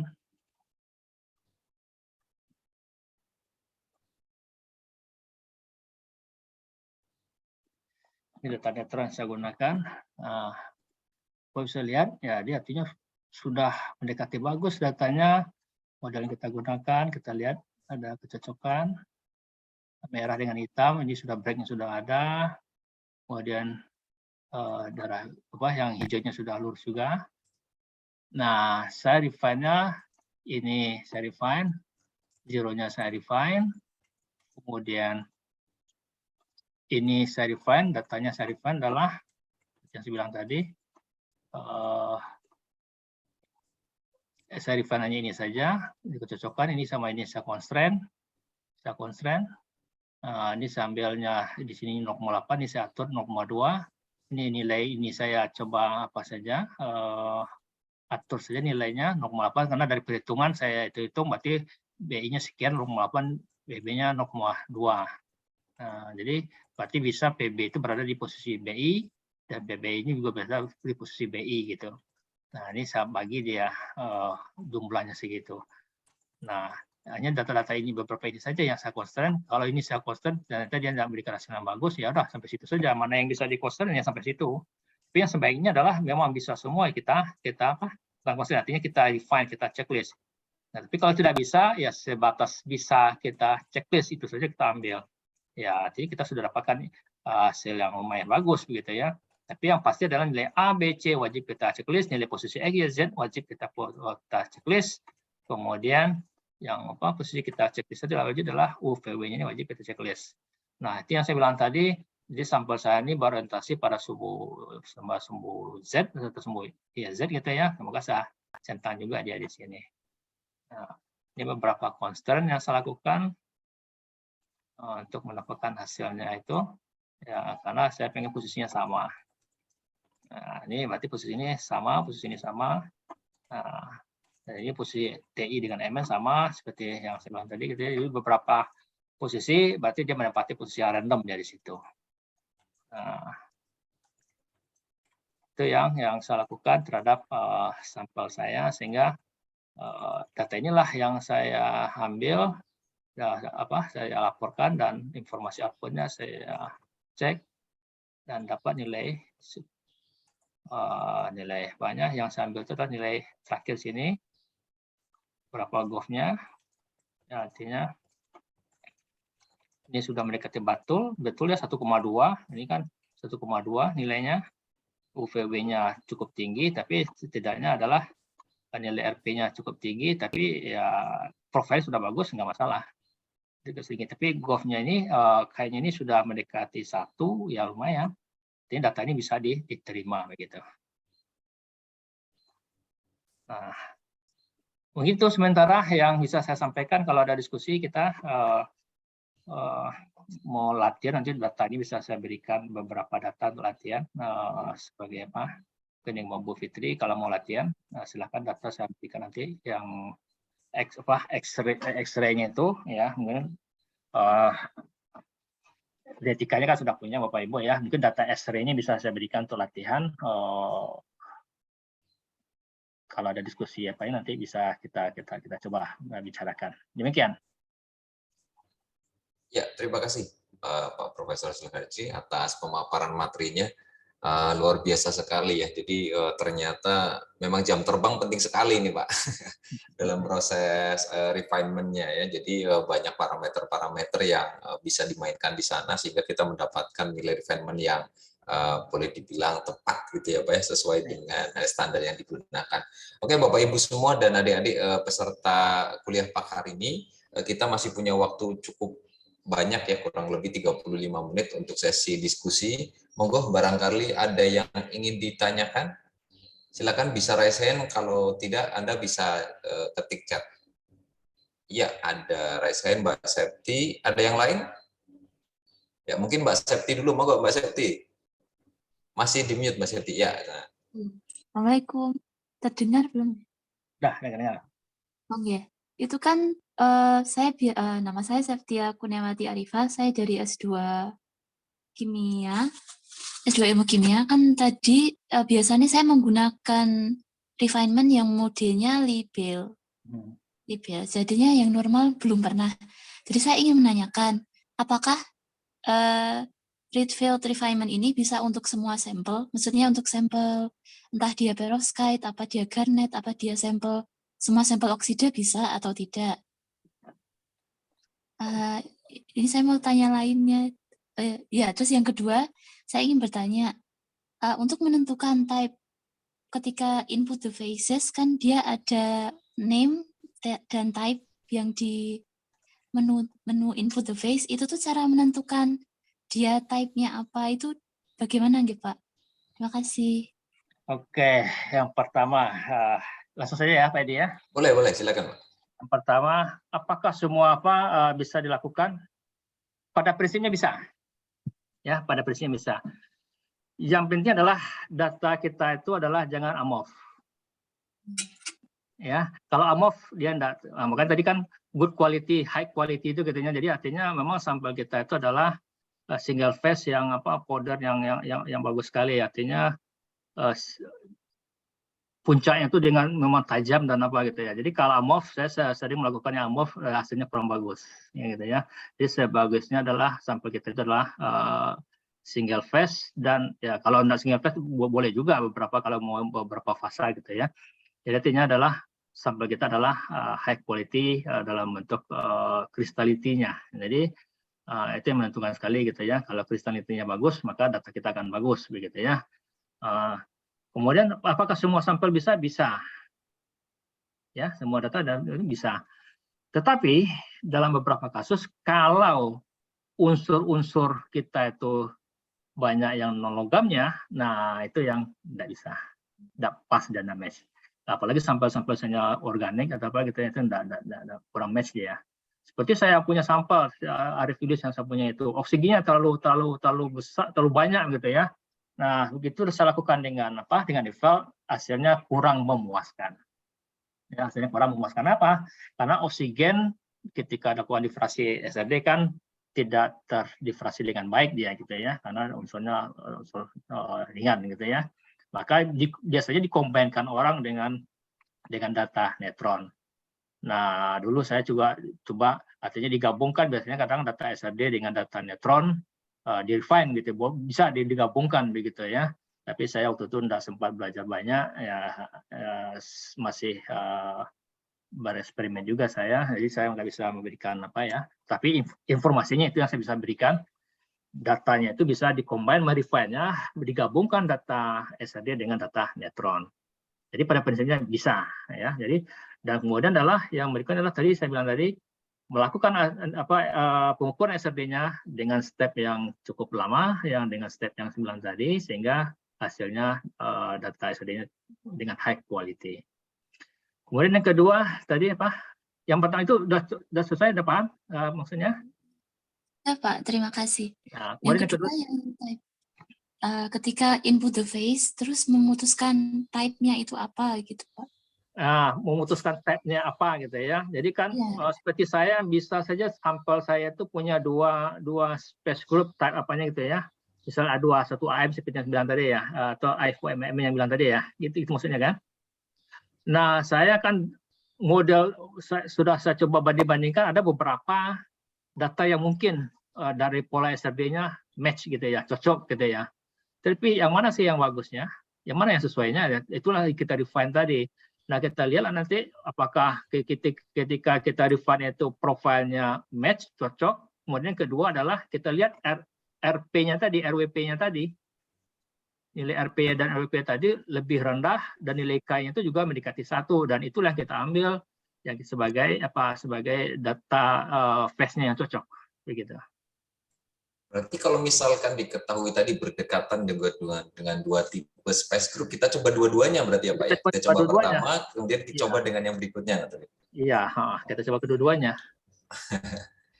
Mungkin begitu Mbak Septi, bisa di... Dan biasanya nanti adalah mana yang betul kita konfirmasi juga dengan data apa yang lain, nanti dengan sifatnya, dengan apa. Biasanya kadang-kadang struktur itu berbeda, sifatnya biasanya berbeda. Nah, Ya, Pak, jadi itu satu lagi. Berarti itu harus di-refine pakai label dulu, baru menggunakan yang read field gitu? Iya, sebaiknya begitu. Di label dulu untuk mendapatkan data awal. Ya, artinya kalau data awal apanya tidak cocok, ya ngapain kita capek-capek di refer? Ini dia buang waktu, ya kan? Itu loh. Jadi biar nggak buang-buang waktu kita. Karena memang kerjaan ini ya sambil apa ya, sambil nonton TV atau apa gitu ya, kita refine, kita cek gitu ya, karena membutuhkan waktu gitu. Betul. Ya, terima kasih Pak atas jawabannya. Ya, terima kasih juga Mbak Septi atas pertanyaannya. Ada Azul. Ya, lanjut mungkin pertanyaan berikutnya, Bapak Ibu, monggo. Saya Pak Edi. Ya, silakan Bu Fitri. Ya, terima kasih sekali Prof. Zul. Luar biasa karena memang sudah bertahun-tahun ya melakukan pekerjaan refinement dan detail. Tadi beberapa sudah saya highlight gitu ya. Jadi pertama kan datanya memang harus good quality. Sementara kita kalau di Indonesia itu analisis XRD itu kan dilakukan oleh teknisi ya. Dan mungkin kalau minta speed-nya rendah itu sulit gitu karena mungkin waktu ya mereka ada kebijakan lab-nya untuk analisis itu sendiri. Nah, sehingga selama ini yang dilakukan itu kan biasanya label saja. Kita belum berani sampai menentukan posisi atom lah istilahnya. Ada saran Pak Zul, kalau misalnya yang quality datanya itu tidak masuk ke good quality itu, bagaimana kita mendeteksi apakah doping kita itu udah berhasil atau belum, dia di posisi mana gitu. Sementara kalau data kita itu kurang bagus itu karena speednya terlalu cepat itu tadi. Ya, itu tadi yang saya bilang gitu ya. Tapi tidak apa-apa dicoba saja. Arti sepanjang dia bisa running jalan, ya kita apa aja kita masukkan aja. Nah, teman saya yang di Malang juga begitu, dia gitu kan sampelnya gitu ya. Artinya sampelnya tidak big molekul lah gitu ya, tidak molekul yang besar gitu. Masih bisa jalan dengan baik dia itu. Cuman ya itu tadi kadang-kadang di profilnya agak lari sedikit ya, tapi tidak apa-apa lah. Artinya kita sepanjang data yang kita sampaikan itu eksperimen kita seperti ini ya, artinya kita mendapatkan perubahan seberapa jauh sih perubahannya, setidaknya sudah memberikan informasi, artinya mengkonfirmasi dari sifat yang kita dapatkan gitu ya udah saya sudah apa-apa, karena orang juga agak paham. Ini eksperimen kita, yang data kita, yang instrumen kita, yang menghukum kita seperti ini kan kita nggak punya gitu ya. Kalau kita ikutin yang high quality itu ya lama waktunya, kemudian biayanya akan besar sekali gitu ya. Jadi setidaknya adalah kita melihat trennya. Kalau sudah ada perubahan trennya dan bisa kita confirm lah dengan sifatnya, mungkin saya rasa enggak masalah gitu ya. Jadi beberapa kasus orang juga melaporkan seperti itu gitu. Artinya kita main data kita bukan itu gitu ya. Sepanjang main data kita bukan itu ya oke-oke saja.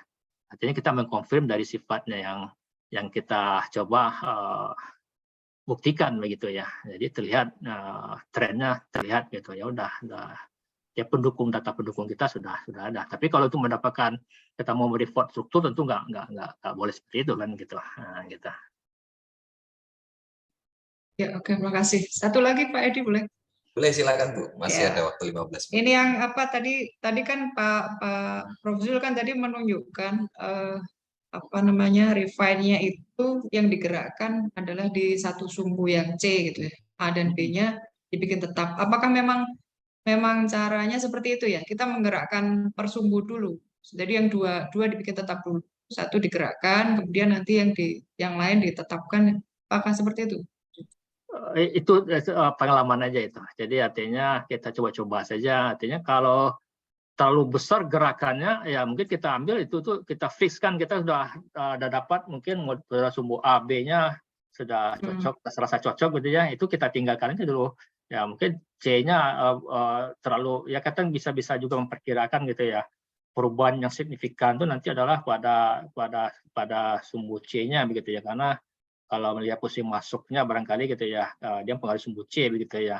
Mungkin A, B-nya kita diamkan saja dulu, kemudian C-nya saja yang kita refine. Jadi pengalaman saya juga seperti itu. Malahan sekarang satu-satu saya refine. Setelah dapat fix ini saya hilangkan dulu, ini lagi saya centang gitu ya. Karena mungkin bisa jadi begitu di refine lompatannya ketiga-tiganya terlalu besar gitu ya, sehingga dapat hasilnya tidak bagus gitu ya. Jadi ini pengalaman saja, artinya strategi kita saja sehingga mendapatkan hasil yang bagus. Setelah dapat hasil yang cocok nanti ya mungkin semuanya harus kita centang begitu. Ini strategi saja gitu. Oke, ya, terima kasih. Terima kasih. Ya, mungkin dari yang lain. Terima kasih. Ya, terima kasih Bu Fitria tadi pertanyaannya. Sebenarnya saya juga mau nanya bagian itu Bu, masalah di XRD kita ya, ternyata dan ternyata masalah semua ini di Indonesia karena memang kita sangat tergantung dari operator. Ya mungkin dari yang lain dulu monggo. Barangkali masih ada pertanyaan. Pak Yef, silakan Pak Yef. Ya Pak, terima kasih. Tadi saya yang pertanyaan dari Bu Fitria kurang bisa menyimak pas. Saya nggak tahu sama apa tidak ya. Gini, yang berkaitan dengan constraint tadi Pak. Jadi kalau kami kalau baca yang di petunjuk-petunjuk etika yang bersebaran di internet itu kan jarang sekali membahas tentang constraint. Nah itu sebenarnya tujuannya untuk apa Pak? Atau hanya untuk mempercepat proses optimasi atau bagaimana ya? Oke. Terima kasih. Ya, constraint itu kita lakukan kalau seandainya posisi atom kita itu berada pada tempat yang sama. Berada pada tempat yang sama. Misalnya seperti ini. Saya coba lagi. Jadi kalau dia berada pada posisi yang sama,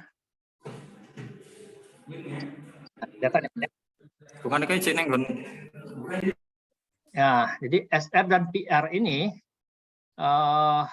berada pada posisi yang sama. Nah, maka begitu kita mau refine, maka kita constraint supaya nanti datanya itu nilainya sama, dia pada posisi yang sama.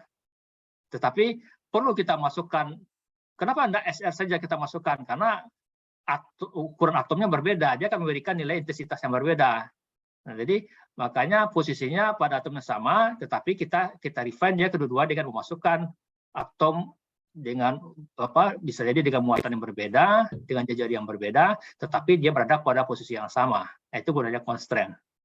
Tapi kalau seandainya atomnya tidak sama, ya kita merefine-nya satu-satu. Gitu, Pak.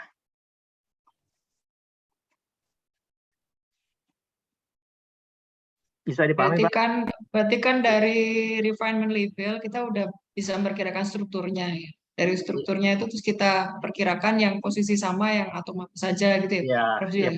Iya, jadi posisi yang sama. Dan disitulah gunanya juga, apakah mungkin dia berada tidak di tempat yang sama, juga kita bisa coba cek gitu. Kalau tidak bisa sama, apakah dia di tempat yang berbeda, ya itulah kerjaan kita, mencoba kalau posisinya tidak di tempat yang sama misalnya gitu. Nah, dia ada berapa banyak juga dalam dalam international table-nya itu gitu ya. Jadi posisinya ada 4E yang saya bilang tadi ya, dia ada bermacam-macam juga nanti kalau kita lihat dari kalau ini kan saya bilang tadi dia sama-sama di posisi 4E gitu side-nya gitu ya. Bisa saja nanti ada yang 8 dia misalnya gitu kan, berarti ya ini dengan ini kan kalau kita menganggap startingnya dari sini semua, berarti ini dengan ini sama. Tapi kalau seandainya kita balik pun dari sini mulainya, dia akan sama data ini dengan ini. Tapi kalau seandainya tidak sama, lebih panjang lagi, maka nilai SR dengan misalnya SR di sini, PR di sini, walaupun sama-sama sumbu Z ya, tapi nilai XYZ-nya akan berbeda gitu. Ya, berarti ini 0,35 misalnya di sini. Ya, kalau kita consider ini sebagai satu unit, berarti 0,35 sini bisa jadi 0,75. Begitu. 0,75 yang set berapa kita pakai, nah, itu biasanya dalam tabel internal ada dia itu biasanya. Begitu. Tapi kalau di posisi yang sama ya kita constraint dia dalam refine-nya. Nah, disitulah kita melihat nanti dapat oleh kita datanya aneh, kita mencoba modifikasi, dapat oleh kita data sifatnya aneh begitu ya. Kita jangan ragu dulu, bisa jadi dia order begitu. Selama ini orang memandang sifatnya adalah random. Nah, dapat oleh kita dengan teknik sintesis kita, dengan keahlian kita dapatnya order, ya wonderful. Kita berbeda sama orang lain ya, punya kita yang akan dirujuk oleh orang lagi nantinya ke depan begitu. Bisa saja begitu. Demikian. Oke, ya luar biasa sekali. Dari Pak F mungkin sudah jelas dan Putri tadi ya. Kita masih ada waktu kurang lebih 5 menit. Tadi satu yang kurang saya bagaimana kalau dia bercampur multiphase gitu ya. Nah, itu bukan boleh saya coba lihatkan tadi ya. Oke, saya coba lihatkan. Silakan, Pak. Oke. Yang apa tadi? Yang mana di sini? Oke. Jadi, bentar.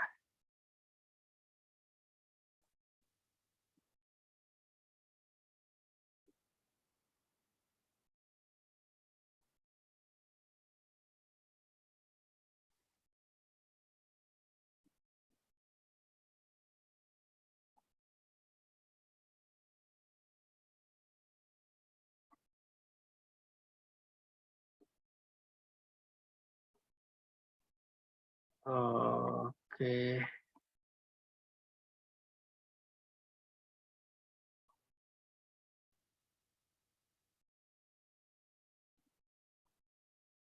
Tadi ya, bagaimana kalau dia mungkin screenshot-nya window lagi, Pak. Ini kepotong lagi tampilannya. lagi bentar ya. Screenshot window lagi ya.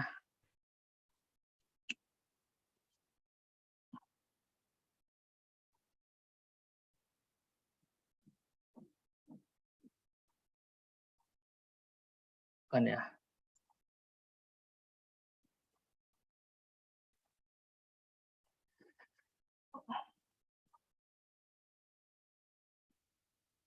Kelihatan Pak ya, kelihatan ya.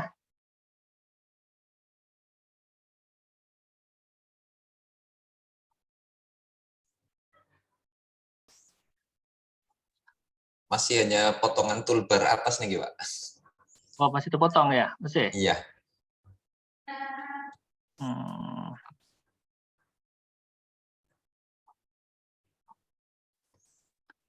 Kalau Ini? belum dimulai memang hanya gitu. Ya itu udah.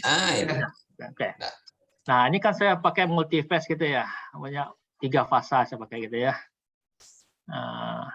Jadi di sini saya pakai dia ada beberapa fasa itu.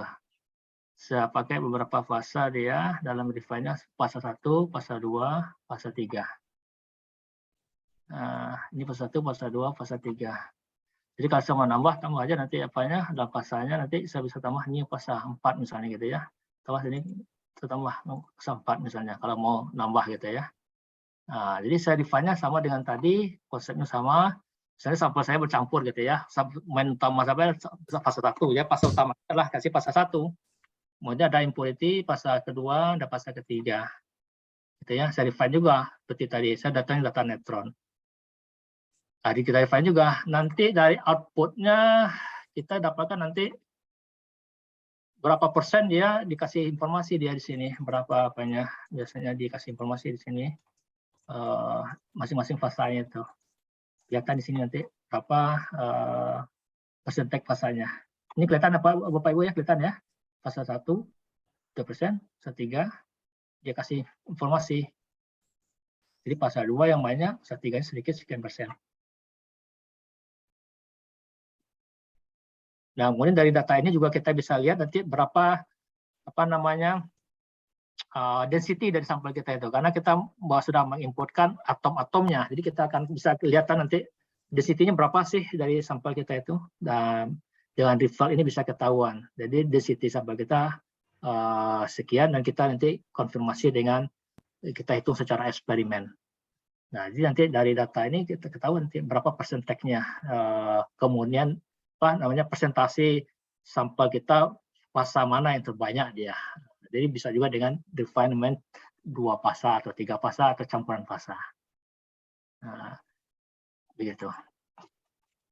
Itu datanya. Jadi bisa ketahuan. Iya, luar biasa sekali, Pak. Ternyata berarti kalau memang sampel kita banyak polymorphnya, makin banyak juga fasanya nanti, Pak ya? Ya, kalau polimorf banyak, ya itu nggak bagus juga kan gitu ya. Tapi kalau dia 2-3 ya masih mudah lah. Kalau sampel mineral misalnya gitu ya, mungkin ya susah juga.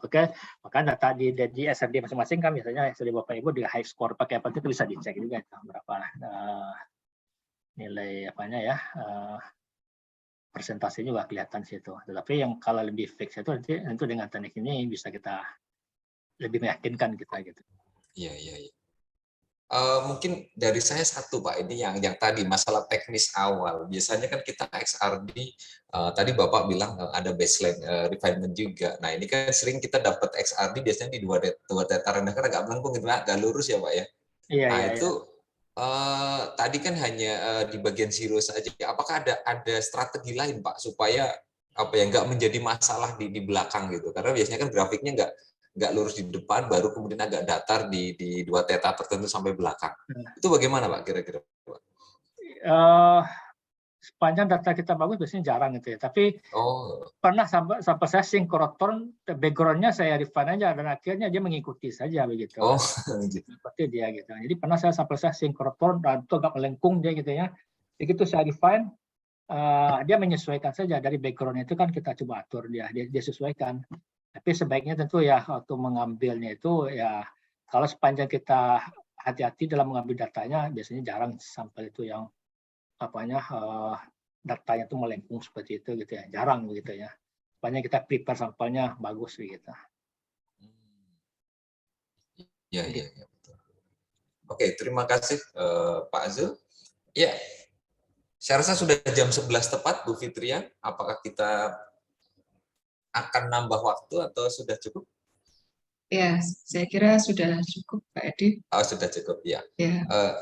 Mungkin saya cukupkan sekian untuk kuliah pakar dari Profesor Zulhaji. Saya kembalikan lagi kepada Bu Fitria selaku Kaprodi yang sebelumnya membuka acara ini. Kepada Bu Fitria, silakan. Terima kasih. Luar biasa sekali Prof. Zulhajri atas ilmu yang sudah disampaikan. Nah, beliau memang sudah berpengalaman bertahun-tahun dalam refinement, jadi sudah unik sekali ya. Dan kita bisa mengambil banyak sekali pelajaran, saya yakin. Kebetulan yang hadir cukup banyak dan bertahan cukup lama juga sampai acara selesai.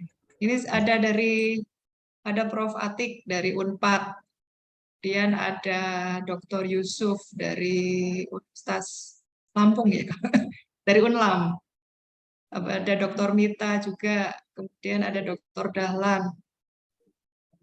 Banyak sekali. Kemudian ada Pak Tristianto dari mana tadi ya? Lembang ya. Ada yang dari Jember juga. Jadi alhamdulillah yang datang hari ini cukup banyak dari luar UNS juga.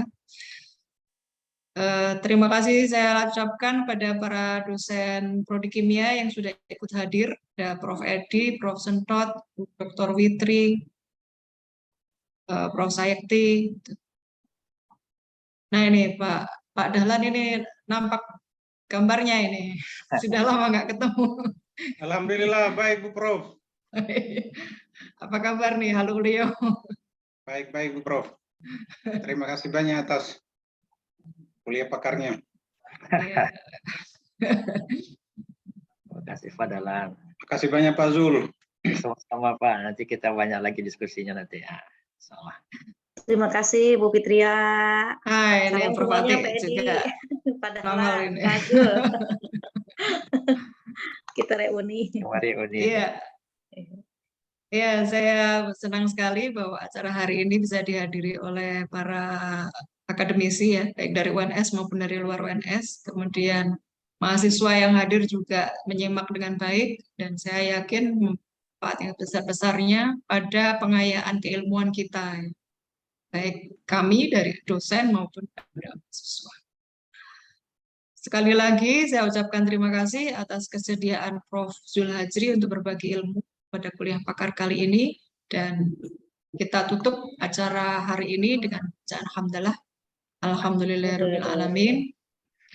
Wassalamualaikum warahmatullahi wabarakatuh. Waalaikumsalam. Nuhun sedayana. Nanti kalau yang butuh data Waalaikumsalam warahmatullahi wabarakatuh. latihannya saya kirim ke Bu Fitria nanti gitu ya. Oh Ya, iya, terima kasih, siap, Pak. siap, Terima siap. kasih, saya mau. Nanti itu Iya. latihan. Mangga izin li. Oke, terima kasih. Iya, Bapak makasih Ibu. Bu Ati. Ya, Sampai ketemu dalam. lagi di acara yang lain. Terima kasih banyak. Bu Ati. ICICS di Kendari ya, kalau nggak salah ya. Ya, HKI. HKI kayaknya di Fakultas MIPA. Nah, kita coba ke sana yuk. Ayo. Iya, nanti reunian lagi di Kendari. Lagi kita ya, kita sudah ada diikat lagi kan, udah bisa pergi kan. Iya, Udah bisa. yo. Mangga Nah, ini Bu ya. Mita. Saya melanjutkan. Bu Fitria, Wadik, Apa kabar ya? Terima kasih Bu Mita. Oke. Oke, izin live ya, saya mau ada tugas lagi. Di sini sudah azan, sudah azan. Oke ya, sampai ketemu Oh, kita. iya. Terima kasih. Waalaikumsalam warahmatullahi wabarakatuh. Oh, ada Pak Wi Sulaiman ya dari Unsud. Terima kasih Pak Wi kehadirannya.